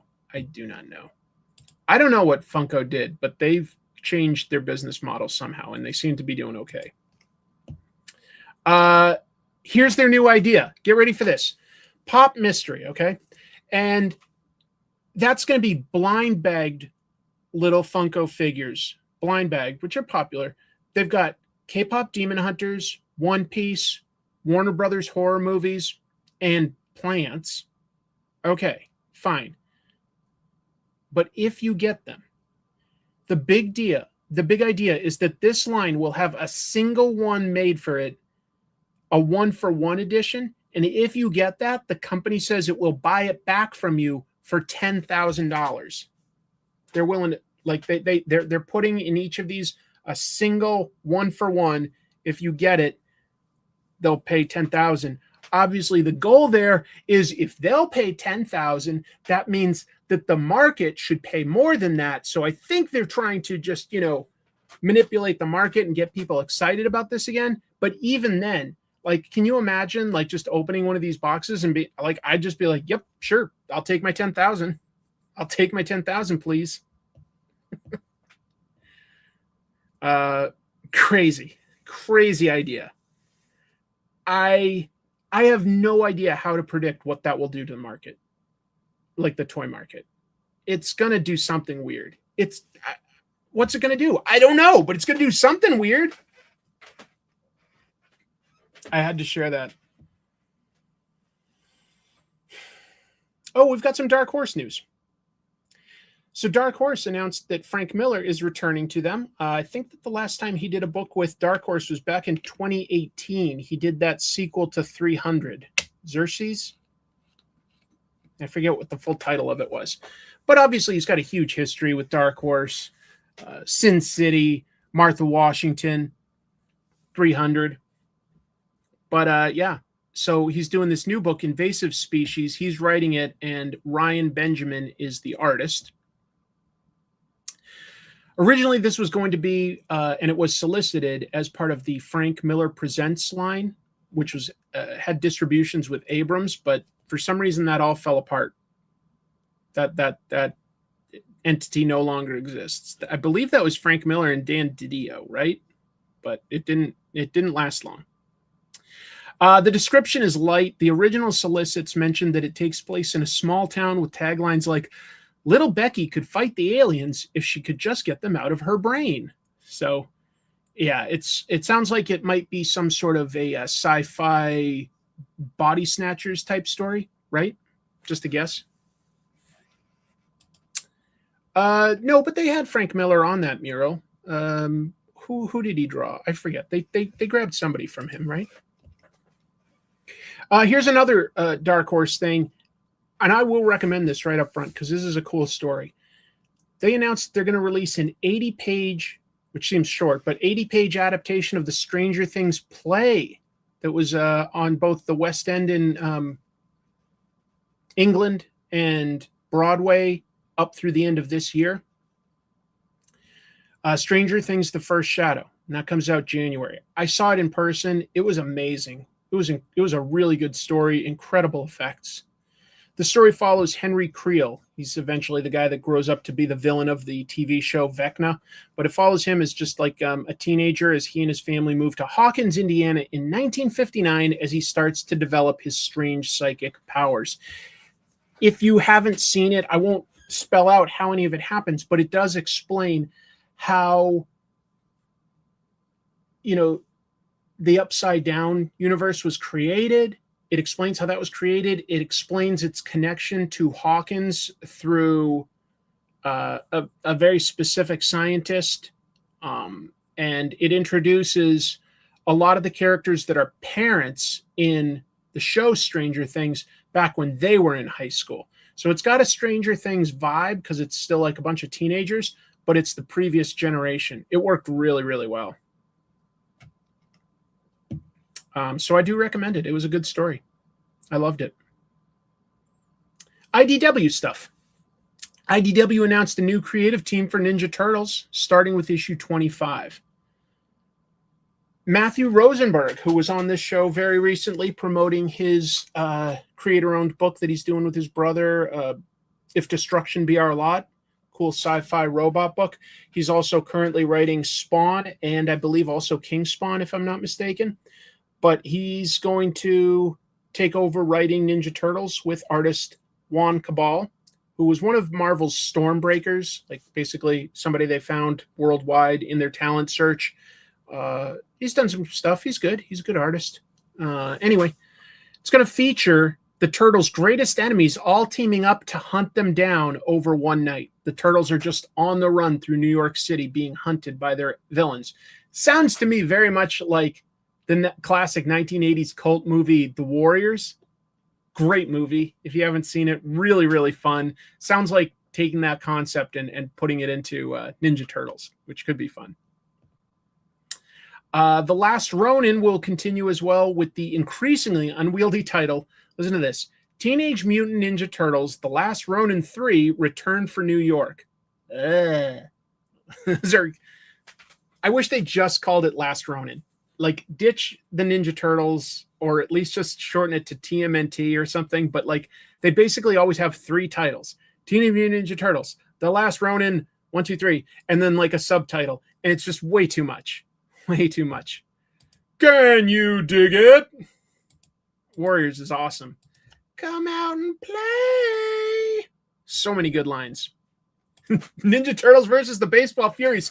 Well, Andy, I mean, here we've got like, a pretty popular Ninja Turtles artist in the audience tonight. Maybe you need to draw that sketch because it would probably at least sell at pretty well at a convention, dude.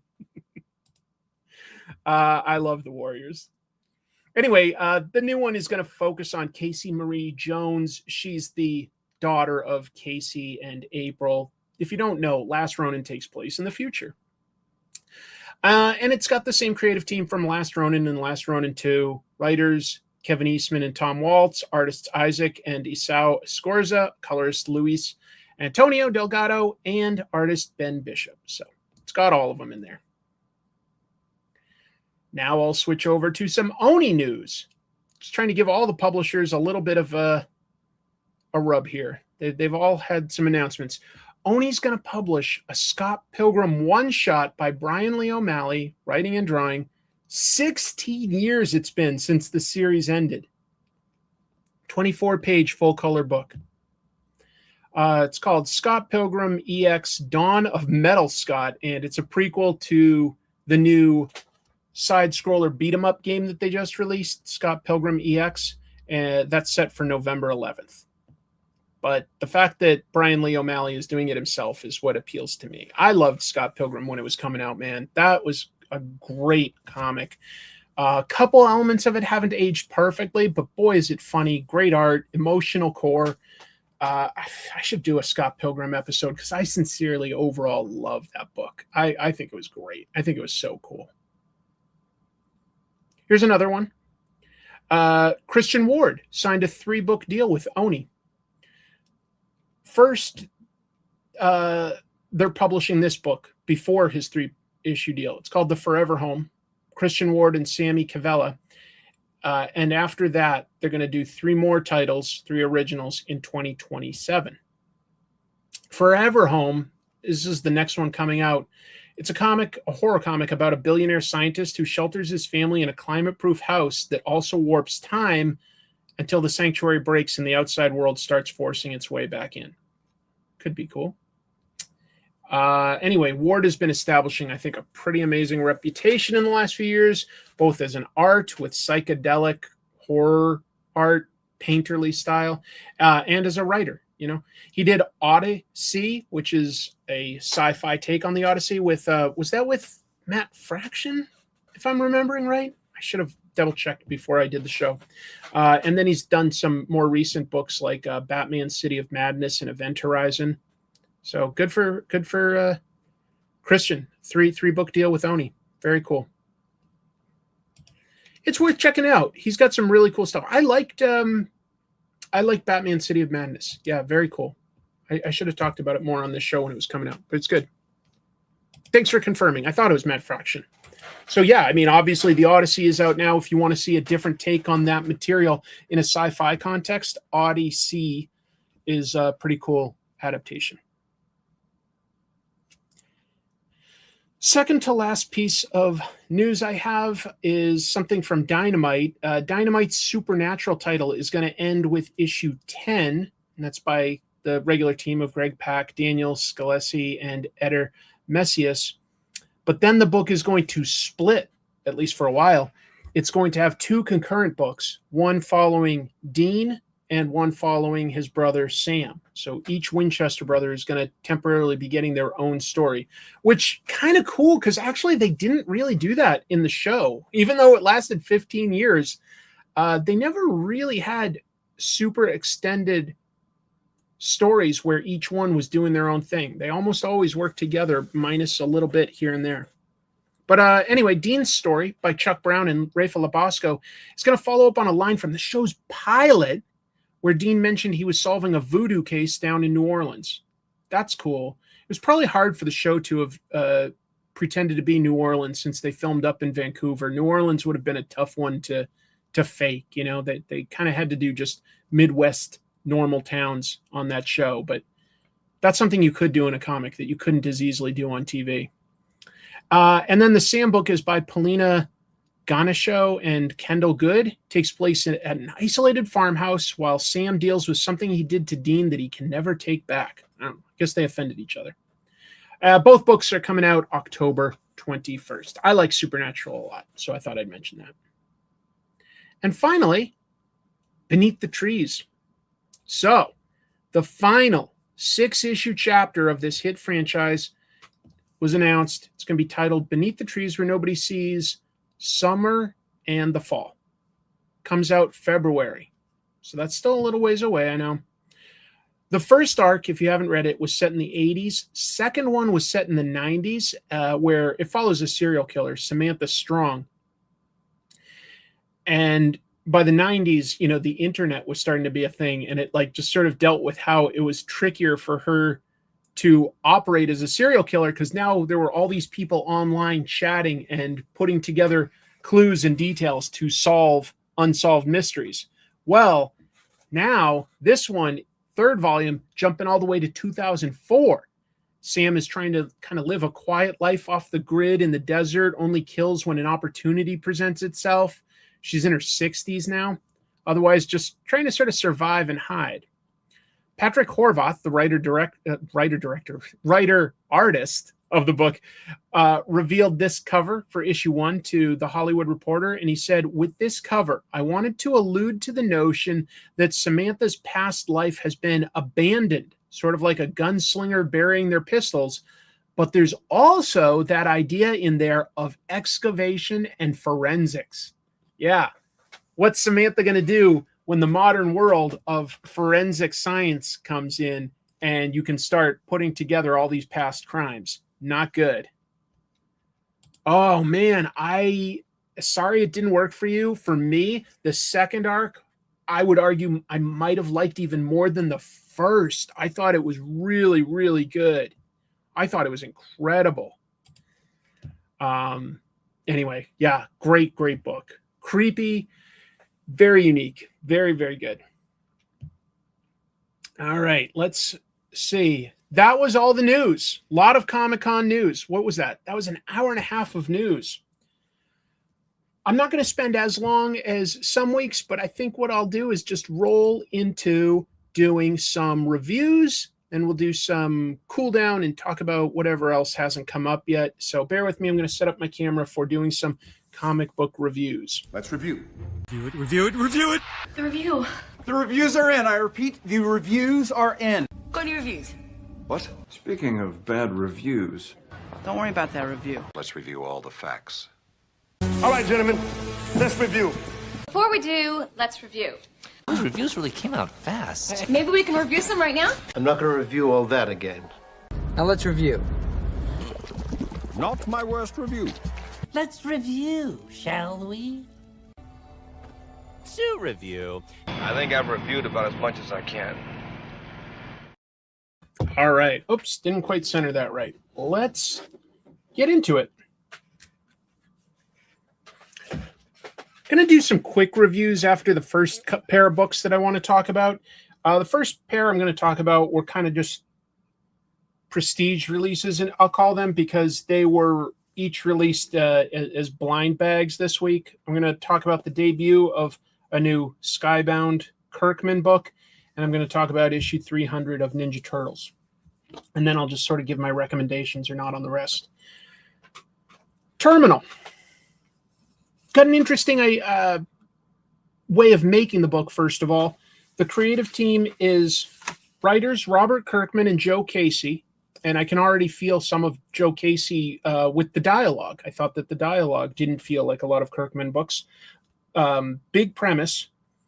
Andy Kubert on art, but the idea is they will do this in arcs, and there's a bunch of artists on this. For instance, I think that the second arc starts with issue 7, and that's artist David Finch, and then there's an arc with issue 10 with Art Adams. So there's like a rotating creative team. They'll each sort of do an arc and get a break to get going on the next arc. Very, very cool. First arc is by Andy Kubert. But when you look at those artists and the writers, very, very X-Men-y. And it deals with, it even gives us sort of like a breakdown of like a good guy team with powers and a bad guy team with powers. And at first, I'll be honest, I was kind of like, kind of derivative of like X-Men, maybe minus like darker. It's a very dark sort of world. But, you know, there's characters getting killed in some kind of gruesome ways. You know, like a guy's getting his head cut off by page like 6 or 7. And at first I wasn't 100% sure if it was necessarily for me, because I was like, I sort of feel like I came across some of these ideas in X-Men. But it won me over by the end with a couple things. First, our viewpoint character that we follow through this does not remain the viewpoint character. And some of that is tied into its premise, which is we're told that the people on the good guys team, the people on the good guys teams are terminal. That's what this mystery guy says. That made me start thinking, and I think this could be a case where it's like a book called Strike Force Morituri. I made an episode on that years ago on Comic Tropes. Strongly recommend it. Strike Force Morituri was different in that it was set in the future and you were dealing with an alien invasion. But what had happened was humanity created a process where certain people that were genetically lined up might be able to get superpowers by going through this process. However, if you survived and got the powers, you'd like live no more than a year. It burns you out. And I'm thinking that there might be something a little similar here, where like the people that get these powers might not have all that long to live. And if that's the case, I'd be very interested in that, like where you just are forced to sort of keep new characters taking the place of other characters. And it becomes more about the ideas of why you're fighting and what you're fighting for than any one character. And you might start to choose your favorites, but you can't get too attached to them. That could be interesting. Yeah, I got some of that too at first, Rami. I got some of that too. Where I was like, yeah, this feels like Wildcats. This feels like X-Men. This feels like kind of 90s superhero team books, but maybe just a little darker.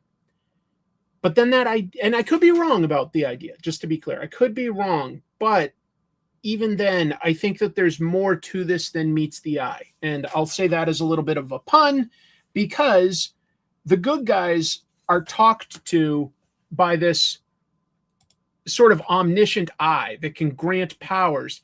Here was another small turnoff to me, though. It said that only people that like had the right genetics could get these powers. And at first I thought that they were setting up a character in this to become the new main character. That's not what happens, which I appreciate. And I was like, I don't know if I want to read a book where somebody's just the prophesied chosen one. I like to read a superhero book where maybe anybody could have stepped up into that role in the right circumstances. You know, I think Spider-Man works as an everyman, especially with the mask, because any of us maybe could be Spider-Man if we were just randomly bitten by that spider, right? This is more like, if you're genetically right, maybe you can be a superhero. I don't always like that. Oh, let's see this. Thank you for the super chat, Robert the Michael, just popping in to show a little love to the man before Bible study. Well, thank you very much, Robert, for the support. That means a lot to me. I really thank you for the kindness. I think all of them share in the ownership, from what I understand, Andy. Like each of the artists help with the design of the characters, and because they even have like a little bit at the end here. They've got some back matter material, didn't they? Oh, maybe I saw that from a panel, actually. I thought I might have seen it in the news this week. They showed like some character designs by some of the different artists. It's unique. Yeah, it doesn't quite feel 100% like a Robert Kirkman superhero book, other than that it's a little darker and it subverts some ideas, but it doesn't 100% feel like a Joe Casey book either. I'm not 100% sure who's doing what. I got 2 blind bags. And the first one, I just got this interesting variant cover by Art Adams, and I'm happy enough with that. I was going to read issue 1, so I was glad to get a cover by an artist that I really like. And then I got issue 2, And I won't show you all of that since that would sort of be spoilery. Let's just say it doesn't necessarily confirm my guesses for where it's going, but I actually liked issue 2 more than issue 1. But Art Adams, I think, is doing the 3rd arc with issue 10. So I'll just say this. Nobody does blind bags like Skybound. They were basically the first to do it with Battle Beast.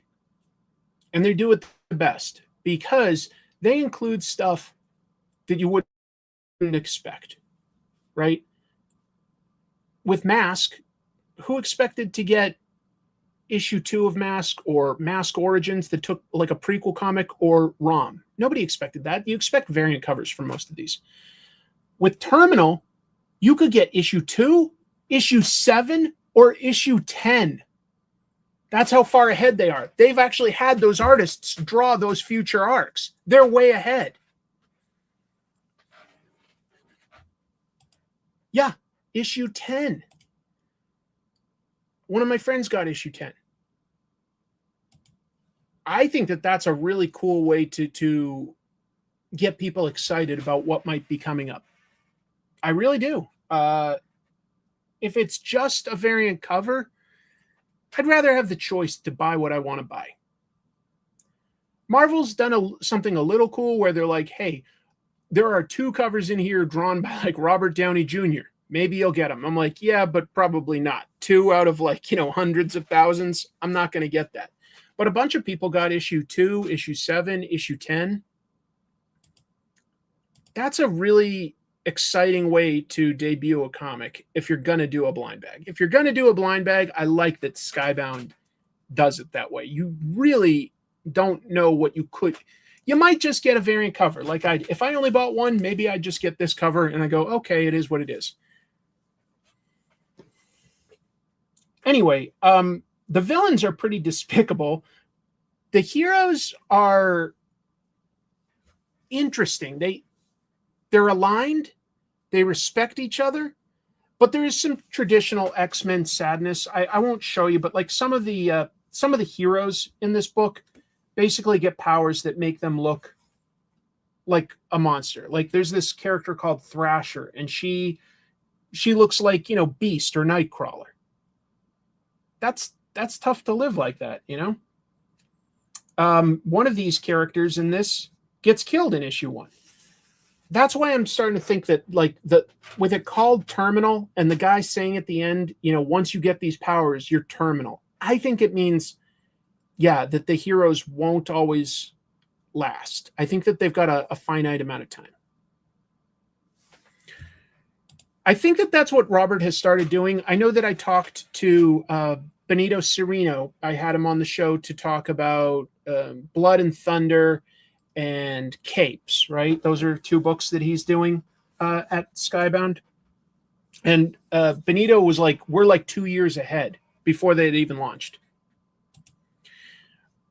Robert's being smart. He's getting way ahead of the curve, which is why I'm like, why did DC solicit Hush 2 by Jim Lee and Jeff Loeb if they were going to be as many as 9 months late on that? They should have just waited until it was done.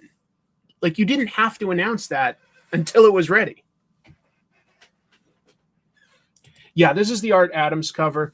And then cover 2, I'll just show you, is by Andy Kubert, the artist of the first arc.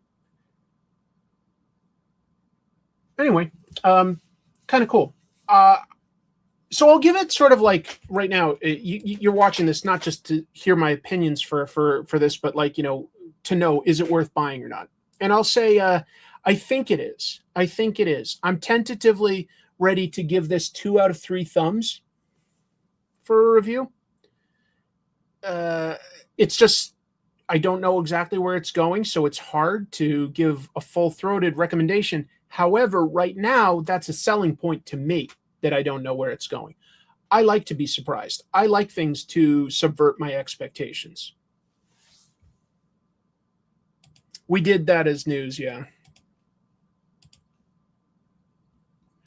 No, Battle Beast is way more fun. It's not as deep of a book, but actually does have a pretty interesting character arc that I wouldn't have expected, and the art's incredible. So Battle Beast is a lot of fun. I can't quite call Terminal fun, but I do think it's interesting. And if I'm right, where there's going to be a churn of maybe good and bad guy characters, these are the bad guys, by the way, if it's not obvious. I'd be very interested in that as a concept. I'd be very interested. All right.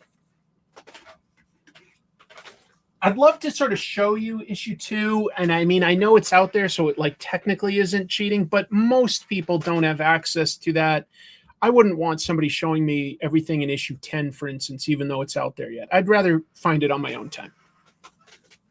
I do think that the fact that they're willing to include issues, 2, 7, and 10 in blind bags shows a certain amount of confidence.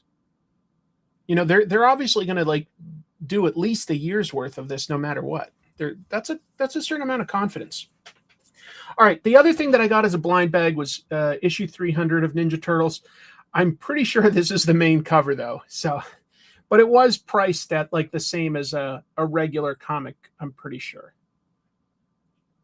So I didn't get anything special really out of this, but whatever. I don't think I spent any extra, so whatever. Freddie Williams on this. I've really been enjoying primarily the writing of the Ninja Turtles book since Gene Luen Yang took over.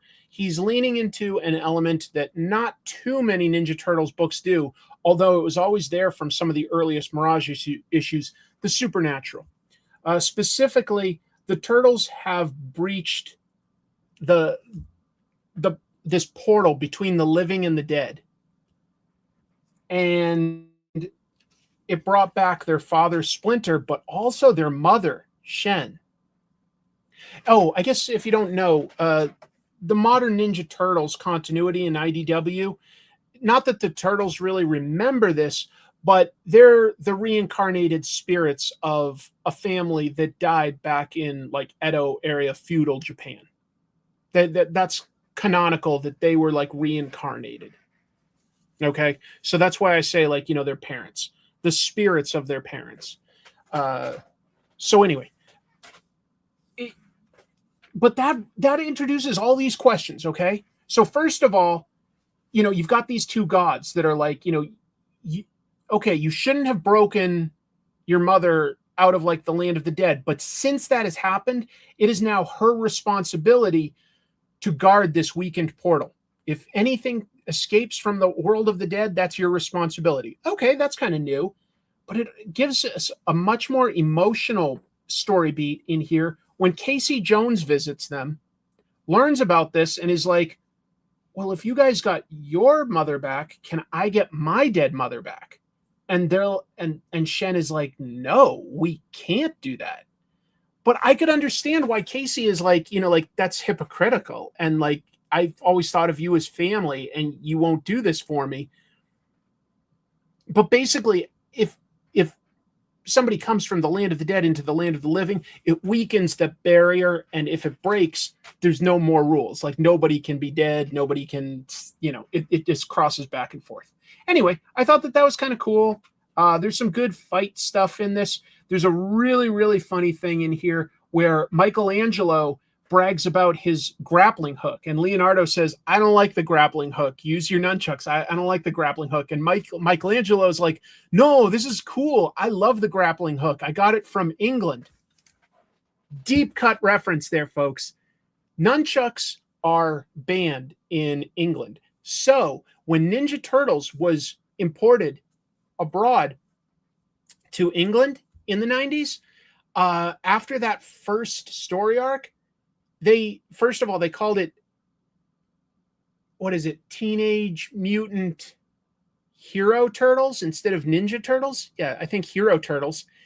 And maybe you remember the later seasons, Michelangelo always had a grappling hook.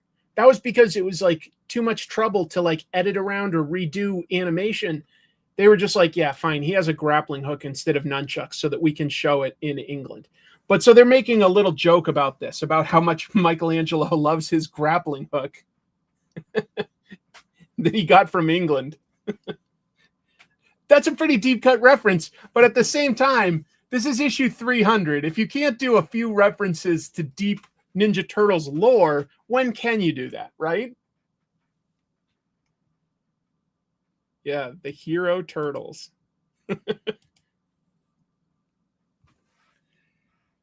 Yeah, that's a Freddie Williams thing, I guess. I don't think that's purely the colorist. I think that he must draw with a little bit of a barrier between sort of foreground elements and background elements, because you're right, there is sort of a halo all around it. I do that sometimes when I draw, but I'll be honest, I don't think it looks that great. I think you have to have the confidence to just have line work. If you're drawing, pen and ink, you have to have it sort of blend into deep shadowy backgrounds. I think it looks better. I know sometimes you want to have certain definition, but it's amazing how much the reader's mind will intuit the natural contours of something if you just let a lot of it blend into dark backgrounds. But he does draw a little bit of a halo around these characters when they're in dark areas. You're right. That's a good observation. But it's good art. It's got some cool fight stuff. It's got a lot of action in this. And I like that it's got this, personal connection there with like Casey Jones, like they're one of their best friends in the world. And they're like, no, we can't help you bring your dead mother back. And he's like, but you guys did. Like, what are you talking about? It's not bad. There's also a nice little backup story in this that brings back a character from the original Mirage days, Renee, who is sort of like a assistant that like polices time travel stuff. And it's just an excuse for her to look back at the history of Ninja Turtles. Like she talks about them like they're different timelines, essentially different dimensions, but it's just an excuse to look back at the past. Look at this. They're talking about like the Archie comics. They've even got a reference to the very strange issue where they went back in time and beat up Hitler until he shot himself. That was a real thing in a kid's book. West Coast Day Avengers just reviewed that specific book. Very, very weird run. And then they've got references to things like, this is just one artist drawing in other artist style, but, Ninja Turtles Volume 3, published by Image Comics, which had a lot of weird body horror stuff. A lot of the turtles, they like lost a hand, lost an eyeball, got turned into robots. Kind of forgotten era. Volume 2. I think, of Turtles, where Peter Laird was in charge. And then even like the early days of the IDW run, when they were sort of mixing together all the different versions of Ninja Turtles, comics, movies, and cartoons, and coming up with a new cohesive mythology. It's a fun look back at the past. It's a fun look back. It's a nice issue. Billy Bat in the upper right corner. Of what? Of this? Oh. Talking about this little guy? I don't know. Yeah, I think so. Other things that I got this week, I loved the second part of this Absolute Wonder Woman story where she goes up against Scylla, who you may have seen in the Odyssey this week. They've got a different take on that monster, but it's a nice big battle with guest artist Dylan Snook. I like Dylan, although I will say that doesn't draw the prettiest Absolute Wonder Woman, which in some ways is okay, but also it just seems like that's a part of who Diana is. Where was an image?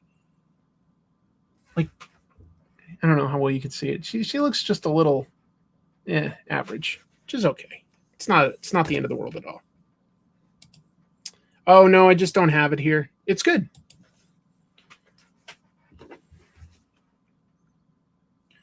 This issue of Void Rivals, kind of business as usual, just kind of connecting Pythona from Cobra Law to getting to know the main characters, Derek and Salila. So a good issue, not an incredible one. It's fine. I like it, but I can't strongly say that this is the best issue. I'm looking forward to the ROM introduction, though. This is the finale of a flashback story about Erica Slaughter as a kid, probably in some of her last days with her mentor, Jessica, who drank a lot to try to sort of forget the horrible things she had to do as a monster hunter. It's good. I'm glad that we're past this, and like the final couple pages indicate that we're back in the modern day, and I've kind of wanted that for a while. Like, the flashback stuff's interesting, but like for 5 or 6 issues, it's kind of a lot. I'd really rather focus on where Erica is in the here and the now, but that's okay. It was good. It was good. Love this book. I've told you guys several times, this is the final issue of the first arc. It's just basically got that guy, Ezra Kane. He's been a soldier, a policeman, and an archaeology student, but he decided his true path in life was private investigator. And it brought him up against Nazis who have this horrible like anvil, and they're about to use it to destroy, what do you call it, New York City. This issue just starts with Ezra in a biplane attacking the Nazi huge blimp that has this weapon. Big shades of Raiders of the Lost Ark. Really, really fun. Really, really good. There will be more Ezra Kane in the future, because if you look at the very back, they said that it's going to be returning in 2027, The Terror of the Black Pyramid. So I'm so glad. It's great. It's a great book. Really, really good. I dropped that one. Is it good?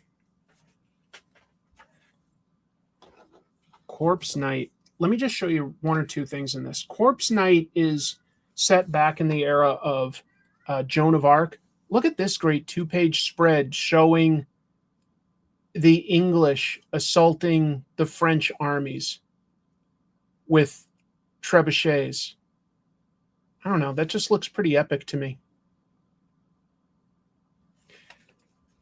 In this, there's a girl whose father has been like reanimated as this undead, hulking sort of a Frankenstein-like undead knight who's protecting her, and she's taken them on a quest to find Joan of Arc, who she believes is holy enough that she can heal her father. It goes in some weird directions, though. It goes in some weird-ass directions that I wouldn't have guessed.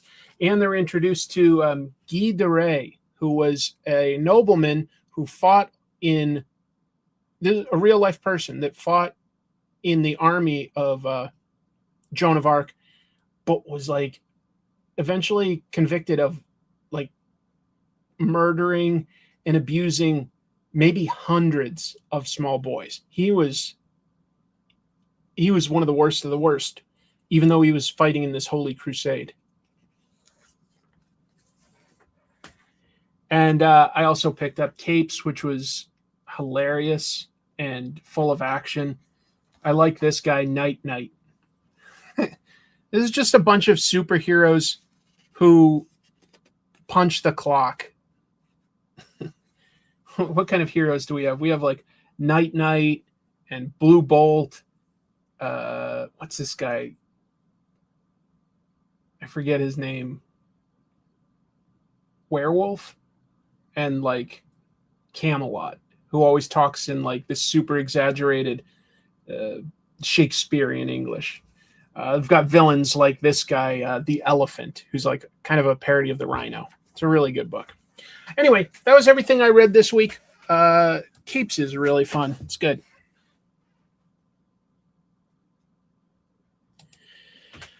What else? I'll draw a little. Just sort of knock around a little bit of texture. Nothing too fancy of what I'm drawing today. I'll have to start a new piece like next week or something to vary it up. But, I know.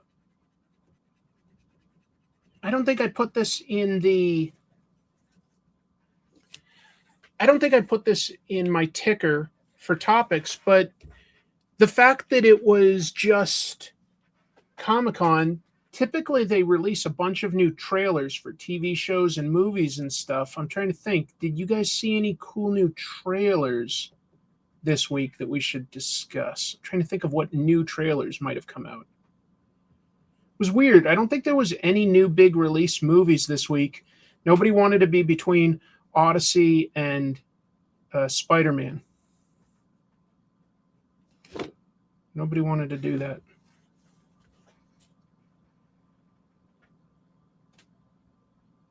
Swearwolf. Did that come out this past week? The Clayface, I will say, the Clayface trailer was way more interesting and better than I expected it to be. I hadn't been all that interested in a Clayface movie, but that thing looked interesting and creepy. Oh, that's true. There was a new Resident Evil trailer. Oh my God. Okay, so let me talk about that real quick. Zach Krager and whoever the actor is that's the star of the movie, we're doing an interview with IGN at San Diego Comic-Con, and it is so awkward, folks. It will make your skin crawl. Basically, the interviewer from IGN asks Zach, what was your, rank your favorite 5 Resident Evil games. And the long and short of it is Zach put number 4 as his favorite, which good choice. Great game. Then the guy starts going like, give me your answers to this. What are you buying? And he was doing like an impression of the dealer in that game. And Zach's like, what am I buying? He's like, I don't know. I'll buy the upgraded loot box. Show him that he knows the game. He's like, okay, what are you selling? And he goes, I'll sell, like Zach's like, obviously, like, I don't know where this is going. He's like, I'll sell the bolts. I don't really use those. And he's like, oh, I thought you would have been selling your new movie. And Zach's like, oh, okay. He's like, I don't know what you want me to say here. And then the guy's like, what are you trading? And he's like, can we move on? And you're just like, oh, that hurts. It's so awkward. Steve, thank you, buddy. Liquid Death Mountain Dew, no caffeine? Interesting. Wait, Liquid Death MT. Death, no caffeine. Tastes like dew. I'll have to look into it. I read Neuromancer back when I was a lot younger. I don't remember exactly when that came out, but a lot younger. And I remember liking it quite a bit. I didn't watch that trailer yet. I should. They're making something based, I assume we're talking about William Gibson's Neuromancer, right? One of the very first cyberpunk stories. It's so bad. You got to watch it, honestly, because it's so crazy. It's nice that, like, Rick Moranis is back. I'm happy that Mel Brooks is still alive and doing something. I can't say that I'm excited for Spaceballs 2. Like, the first one was fun for when it came out. I have very little interest in a sequel. Very little. Maybe it'll be good, but I have very little interest. Oh, okay. All right.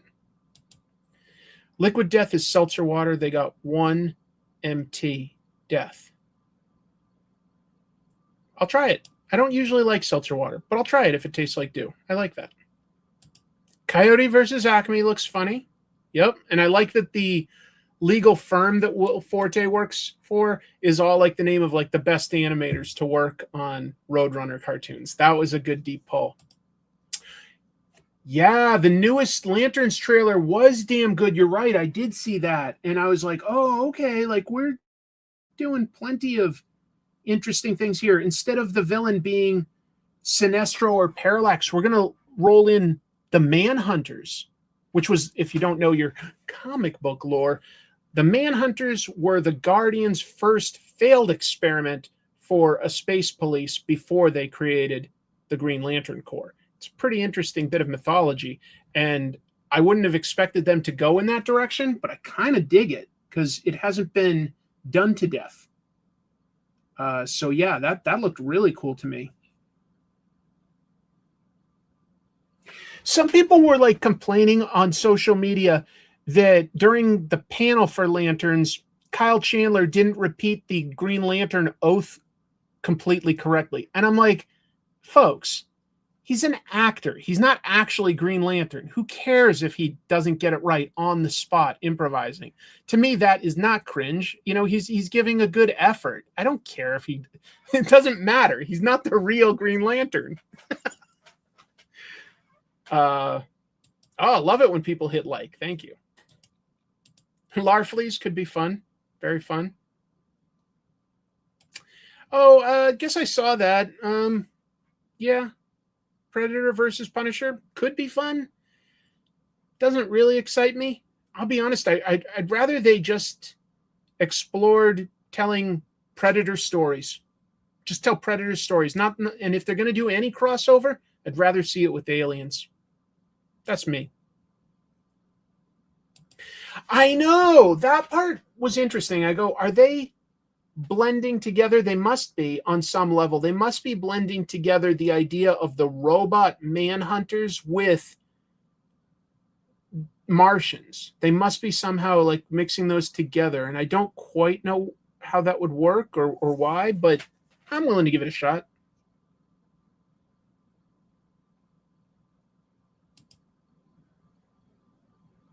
I think it's great casting. I think it's great all around. I really do.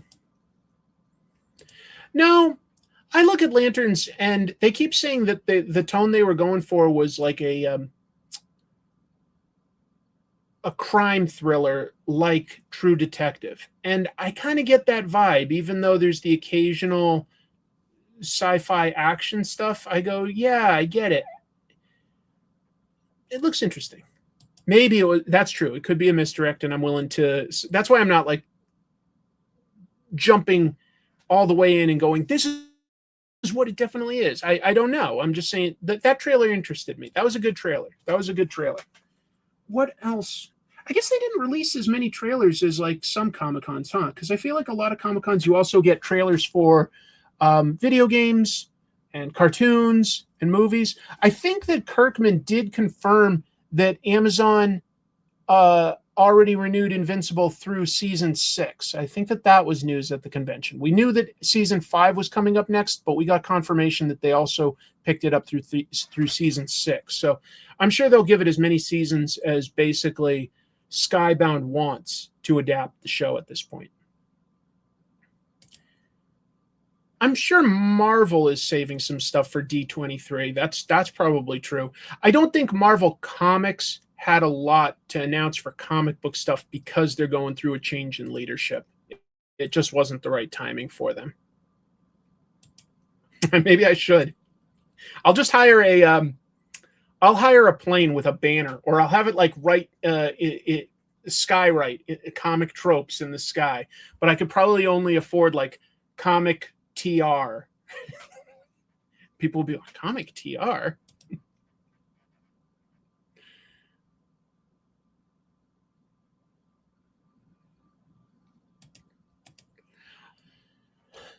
I think that the MCU has to acknowledge that it can't always do the comics one for one how do I say this? They can't follow an adaptation of comics continuity very well because some actors are just going to get old over time and you're going to have to recast. You know, the comics have a sliding time scale. Movies can't really completely do that. And I think that you have to at some point let some of those characters go, even though they're popular right now. You also have to go, well, you know, was Iron Man that popular when the first movie came out? And the answer was not really. He was okay. But like they still have so many other characters they could lean on. You know, Ghost Rider, Miles Morales, you have to sort of start going, like, leaning into the fact that some of these characters have legacy versions, or just recast or reboot.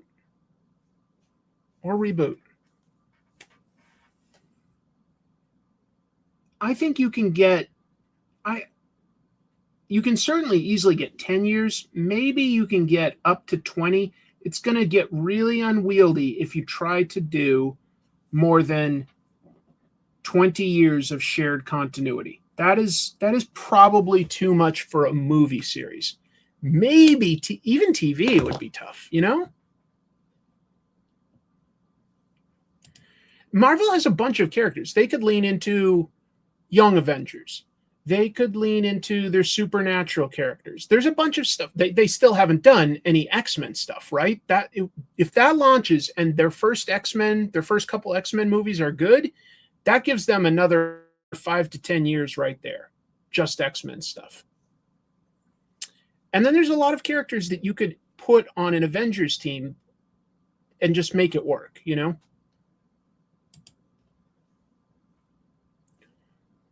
I can't think of any other big trailers or releases. I'm still reading 2 books. I'm alternating between the Frank Miller biography and the 4th Dungeon Crawler Carl book, which I'm almost done with. I think one thing that maybe they'd want to consider doing is have very light continuity between some of these movies, and only lean into the continuity when you do sort of a team movie. In other words, not everything has to always have a guest character or anything. A lot of those post-credit sequences ultimately have amounted to nothing, and they're teases for things that a lot of times just don't happen. And it gets kind of dumb over time. But we'll see.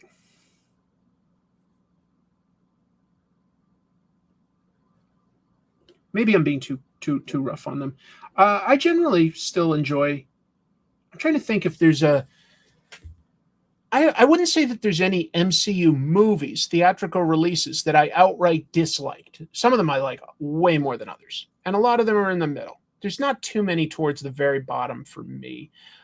TV shows, yes, like Secret Invasion was god awful, just really, really terrible. Hey, Luke, thanks so much for the super chat. Really appreciate the support.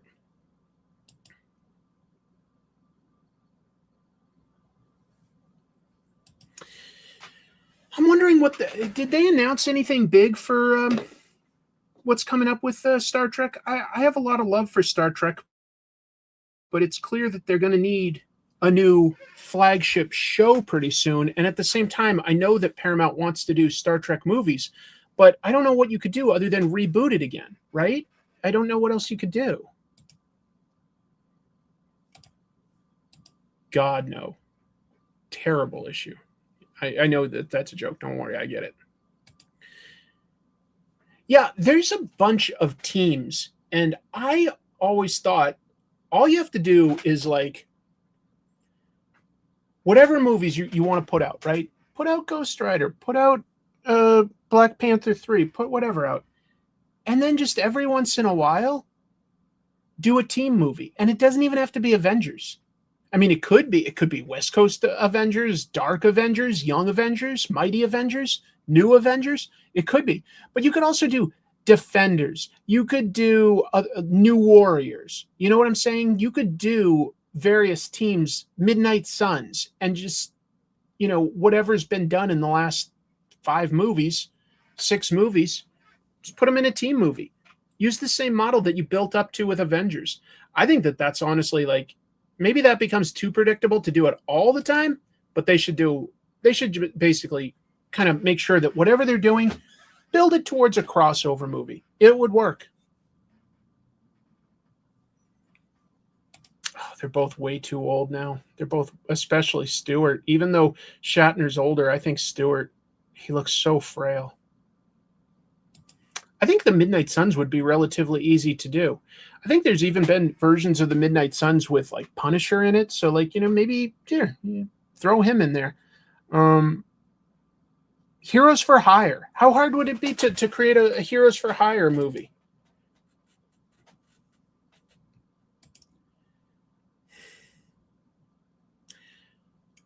Mahershala Ali would have been amazing, but I don't think we're going to get a Mahershala Ali. I think they're going to recast Blade eventually.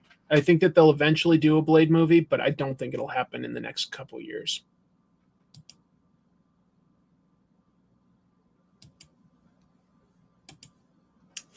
Yeah, there's always reasons to cross over whoever they've got.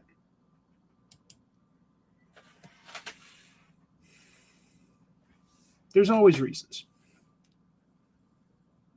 But anyway, that's what I would. That's also what I would do for the most part if I was DC. Like whatever characters I'm doing, I'm going to have them sort of build up to a crossover team movie of some sort. And it doesn't have to be always Justice League or Teen Titans. It could be like one of the lesser known teams that you're using as a title. But that's what I would do. I would just constantly do them in groups of like 2 to 3 years of individual solo movies and then team them up.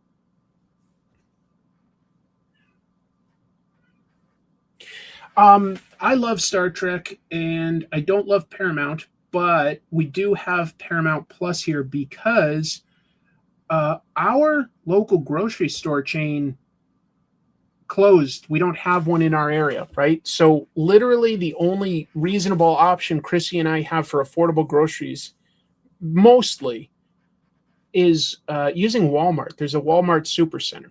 Because we use that, we have their delivery thing, and that comes, if you don't know, with a subscription to Paramount Plus.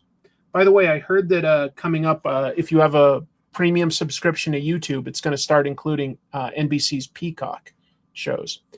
Anyway, so we do have it, but I didn't have any time this week to watch the new season of Strange New Worlds, which is a show I actually really like. I'm a Star Trek fan, and that's a version I actually like quite a bit. But I didn't have any time. I've been trying really hard to just keep coming out with at least something weekly for the channel. I don't understand YouTube's algorithm right now. I fully admit that. And in some ways, I'm starting to embrace it. It feels like I'm starting over. Even though I've got, a pretty good subscriber base, a little bit, it feels like I'm starting fresh and trying to learn YouTube for the first time, which is kind of cool and fun. It makes it a challenge, especially like money-wise. But I really kind of like this challenge that I'm trying to understand this new version of YouTube.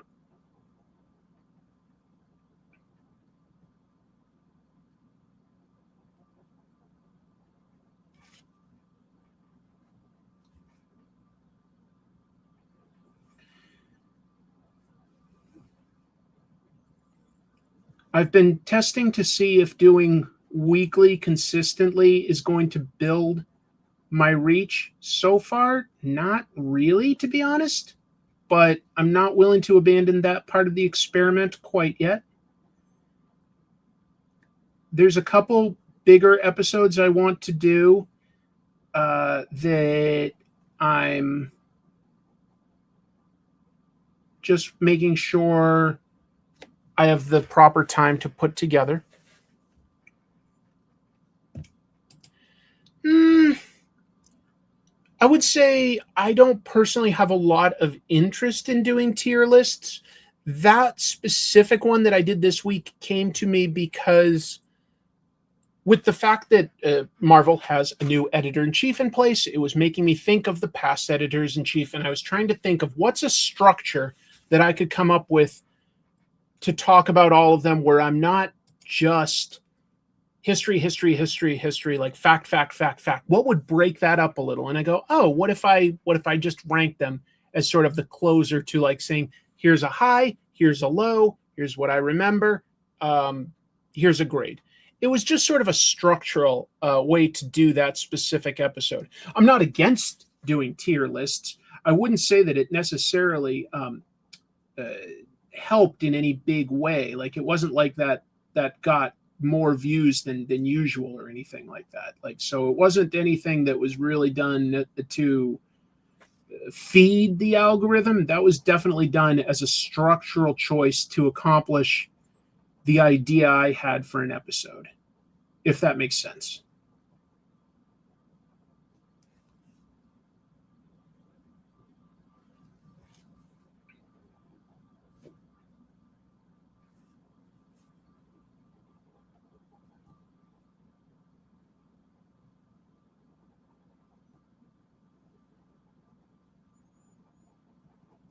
But I did have fun making that one.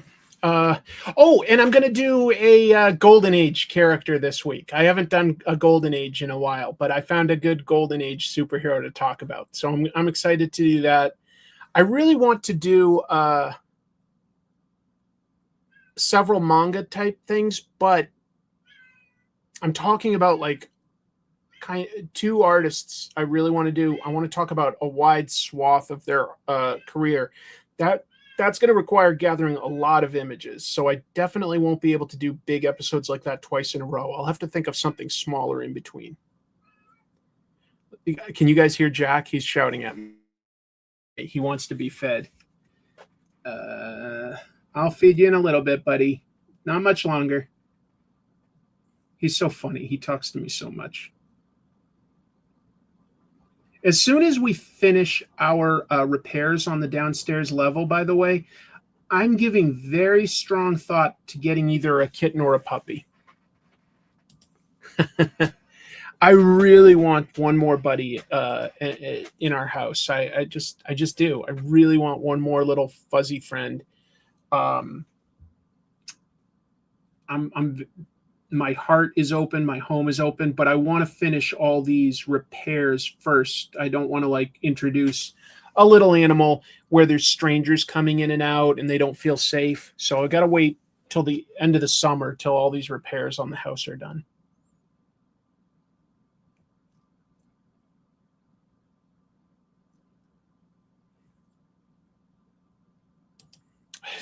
I don't know anything about desert foxes. Pig? If I got a pig, I would never be able to eat pork again. I just wouldn't. And I don't know if I want to make that choice. That's a big choice.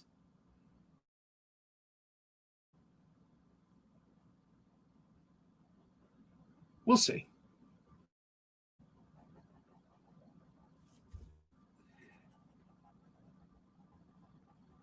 I have a couple dog types in mind that I would consider getting. I think Chrissy's open to it if they're small. And if I take full responsibility, is like, it's my responsibility to walk and clean up after, etc. She seems to be open to the idea, which would mean a lot to me. Something I've wanted for a long time. But we'll see. It could end up being another kitten. It could. But either way, I don't think I want to have more than 3 pets. I've got 2 cats. I think we've got room in our house and in our hearts for like one more, but I don't think we want 4. I love being a cat dad. I love cats. My kid takes care of chickens at his school and has sworn off eating chicken as a result. The hens are pretty terrific, though. Yeah. I'm not completely against the idea of a Chihuahua. I don't think it would be my first choice, but I'm actually not completely against it. It would have to be a small dog. That just is one of Chrissy's hard and fast rules. She's like, I don't want a big or even a medium-sized dog jumping up and like licking me. And I was like, that's okay. If that's not what you want, then I'll get a small dog. I'll even get one that doesn't love to walk if like I can carry it around in like a carrier or something. I just want an excuse to go for more walks and not be completely alone, because I get bored and lonely when I go for walks. But it's good for my health. I'm trying to take care of myself as I get older. End of next week, folks, I hit a big birthday. Well, they're all big after this year, the last year. Well, thank you. Shiba Inu. Some people have suggested Shiba Inu and Shih Tzus to me, and I'm not completely against either. We'll see. We'll see. If I had my choice and I could find one, I'd kind of like to get a micro mini Bernedoodle. That would be my first choice, but I don't know if I'll be able to. My sister Jean's in the chat, and she has a very young Australian Shepherd now, Bunker, and he's smart. He's getting very good at following commands. He's getting very good at it. Turtles live forever. I don't think that I want a buddy that I can play with. I want a buddy that I can like cuddle with.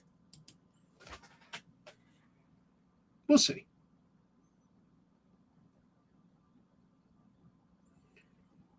I've always had cats, and I love cats a lot. My current cats really love Chrissy, and they are nice to me, but they don't like to cuddle with me or go for walks with me per se. So I want a buddy that wants to do one of those two things that I could spend more time with. Be good for me, I think, physically and mental health wise.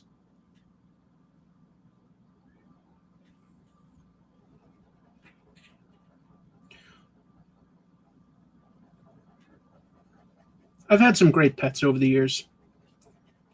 I've been thinking a lot about some of them lately. I've had some really wonderful little furry friends. Love animals. There's some great ones out there.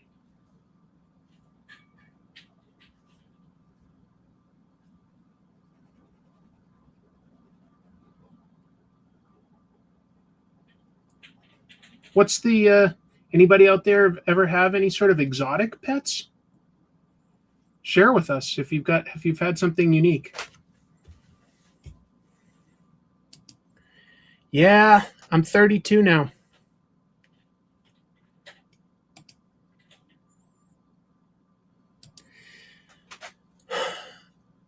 I would like, before I can restock it, Mike, which would be an expense, I need to get some professional help to clean it up, because I very much have neglected my koi pond ever since I lost my koi.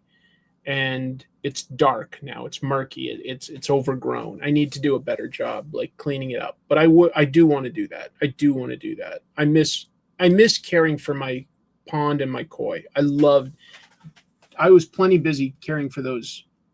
I don't know. Maybe that's what I should do instead. Maybe I should just go back into taking care of koi.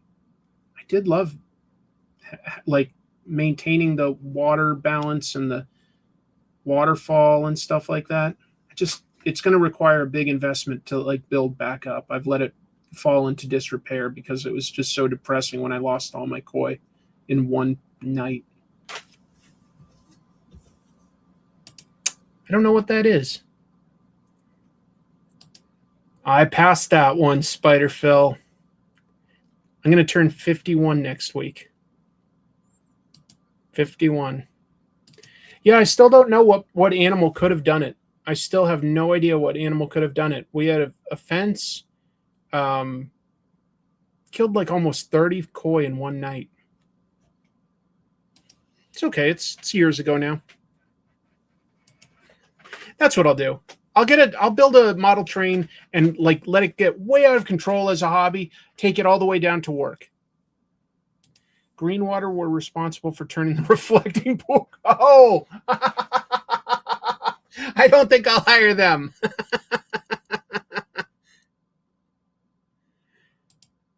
Very cool. Look at that. Well, that's just a few days away. Happy early birthday, since the next time I do a show will be past that. Happy early birthday to you.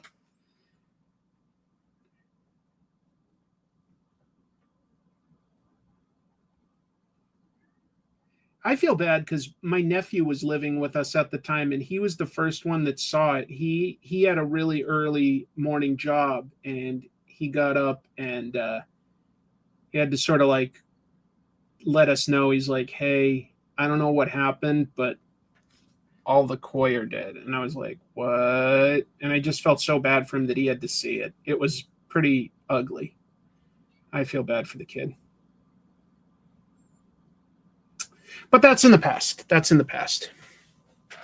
A spider. Yeah, if I had an irradiated spider, maybe that would be really good for me, because I have wanted superpowers for a while now, and I keep forgetting to get them.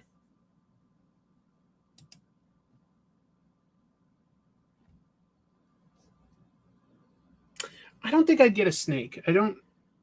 Like I say, I want something that, you can kind of cuddle with, and that's cats and dogs for me. I love cats and dogs.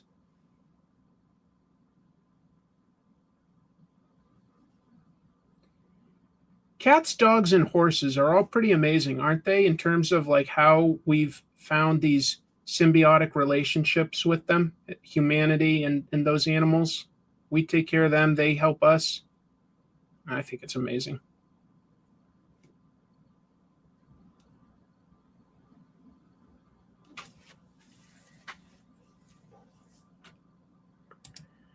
No story. I don't know. Just sort of noodling around on it. Thanks for asking. No real story. Just sort of had an idea of, I guess the idea, just real quick, the idea originally when I started like deciding to draw whatever this is was, you know, this guy's looking in at, this is supposed to be Dean Winchester, specifically looking at his brother Sam tied up in an empty warehouse. And we can see his reflection in the window, and we should be able to see whatever this thing behind him is, but we can't. I thought that that was just sort of an interesting idea to explore. I don't know.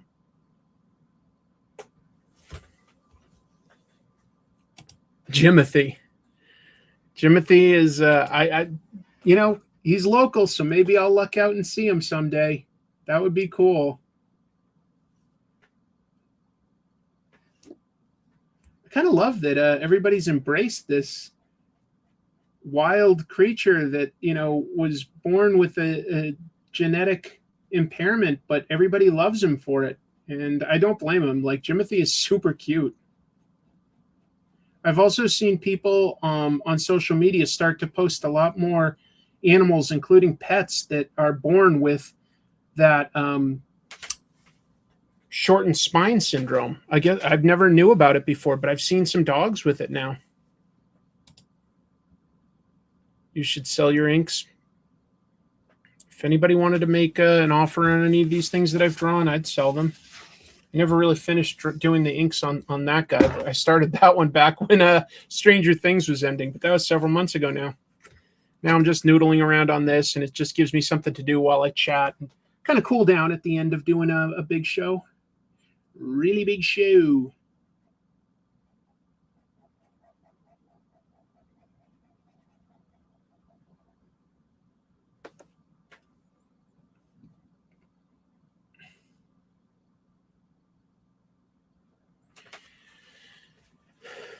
Put them in the claim sale. Maybe. It's an interesting idea, Mikey. But I'm doing all right. I'm doing all right. You know, I'm lucky. Everybody really helped Chrissy and I out when we had a GoFundMe to repair our extreme damage. It's we're lucky. We're lucky.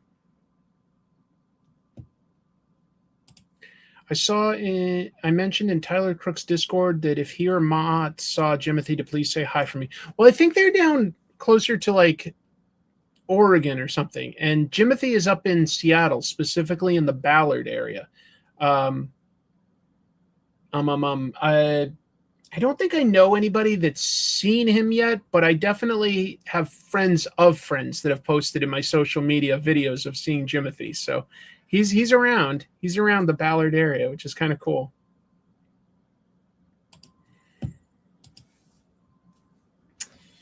So this week, I already got my tickets to see Spider-Man. I'll see it Thursday night.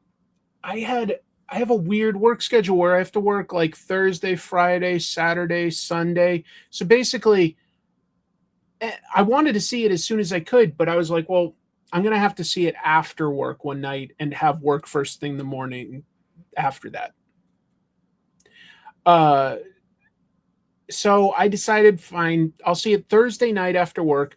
That means that I'm seeing it kind of late, and the only showing that like would fit in was the 3D showing. And I'll be honest, don't love really seeing 3D showings, but whatever. It's not going to be the end of the world or anything like that. But that's what's available to me, at least initially. So yeah, I'm going to go see, what is it? Not Brave New World. That was Captain America.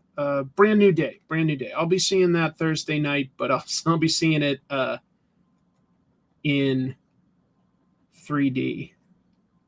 And I don't think it was shot in 3D. So it's going to be one of those post-conversion things.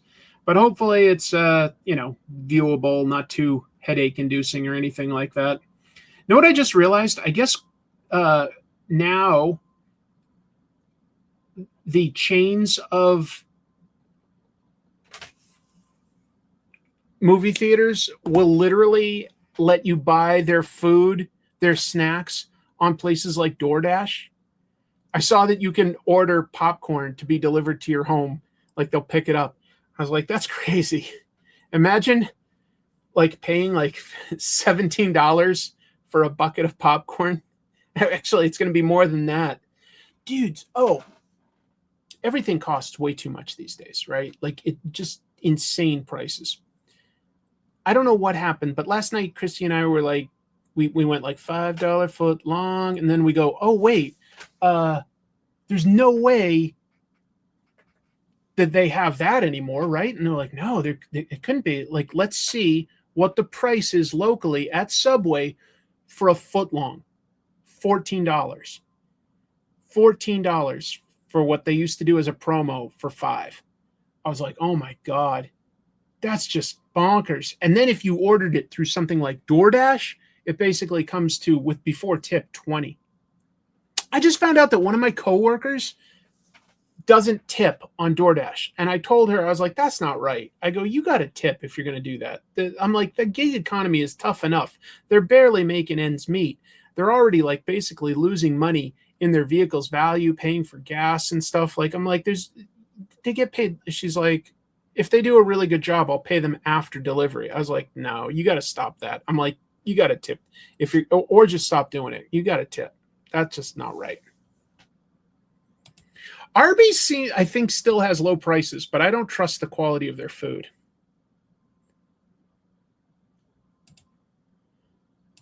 Yeah. Anyway, $14 for a sub, and I'm like, but it wasn't that long ago that they were still having those commercials for $5. I told her, I was like, I would not trust the food you're getting delivered if you're not tipping them. She's like, no, they wait until they see if they get a tip afterwards. I was like, I don't think all of them do. That's a separate issue. That's like, that's a policy change that we'd have to implement. And that would take forever culturally here to get past. It would take forever.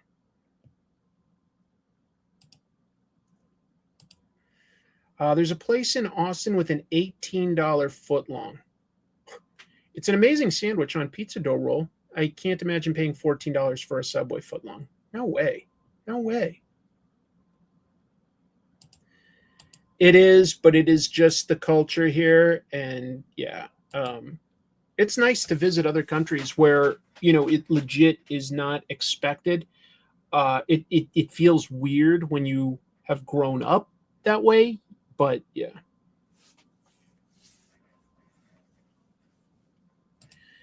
If you're lazy enough to not go through your own drive-through, then you have to tip the people who are actually doing it for you. I agree, Gene. I let her have it, basically. I was like, that is not right. I was like, you should be tipping those people because they are already some of the lowest paid people out there at the end of the day. Oh, I'm sorry. I didn't know that I was in charge of it. Okay, everybody changed. No tipping. I had no idea I had that much power. No, but everything's way too expensive these days. It's tough. It's tough. Gas costs a lot. Interest rates are high. I feel for people because I'm feeling it big time, and I'm probably doing better than a lot of other people. So it's rough right now. It's rough. Boy, I'd love to be able to move to another country, but that's tricky.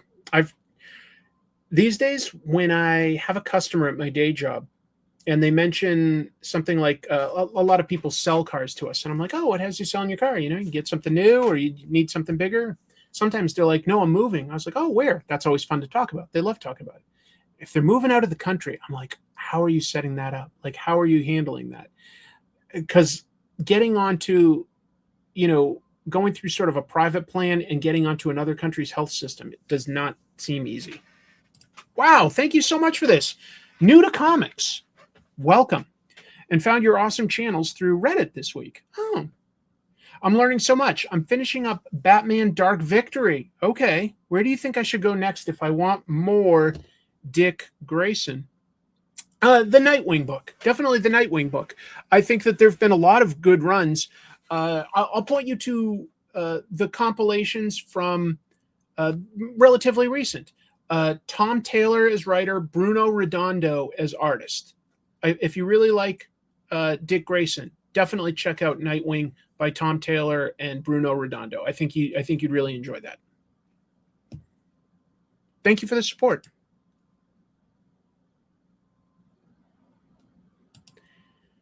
It's like until things change, like, you know, the people that get tipped, if you don't tip them, they're not going to survive. And I can't not tip those poor people. I don't mean literally poor, although I guess they are. I just mean like suffering.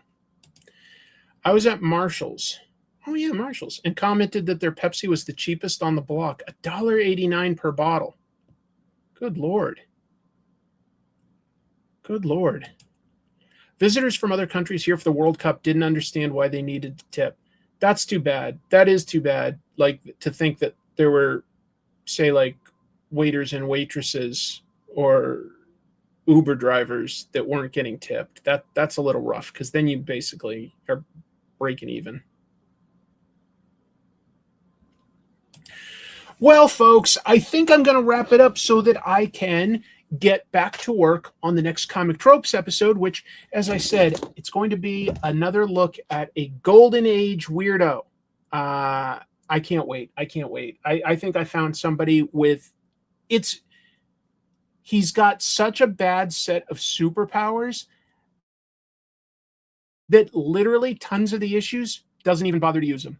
Doesn't even bother to mention them at all. That's how bad it is. He's got an ability, and by like the third story, I was like, wait, did I miss something? I go back, I'm like, nope, didn't use his powers. I was like, that's pretty bad powers. When you've got powers, but like the writer's like, I can't think of a way to use them this week. That cracks me up. I had a great time with everybody tonight. Thank you for the super chats. They were very generous tonight. Thank you for the jokes. A lot of fun. But yeah, I'm going to get to work on Comic Tropes and probably feed the cat. Since you heard Jack meowing, I'm sure he's still hungry. And I look forward to seeing you guys next week. You'll see me sooner. I'll have an episode out this weekend somehow. I've got a lot of work to do, but I'm going to do it. You're all great. Tell you what, double salute. Double salute. See you, everybody. Keep reading comics. Bye.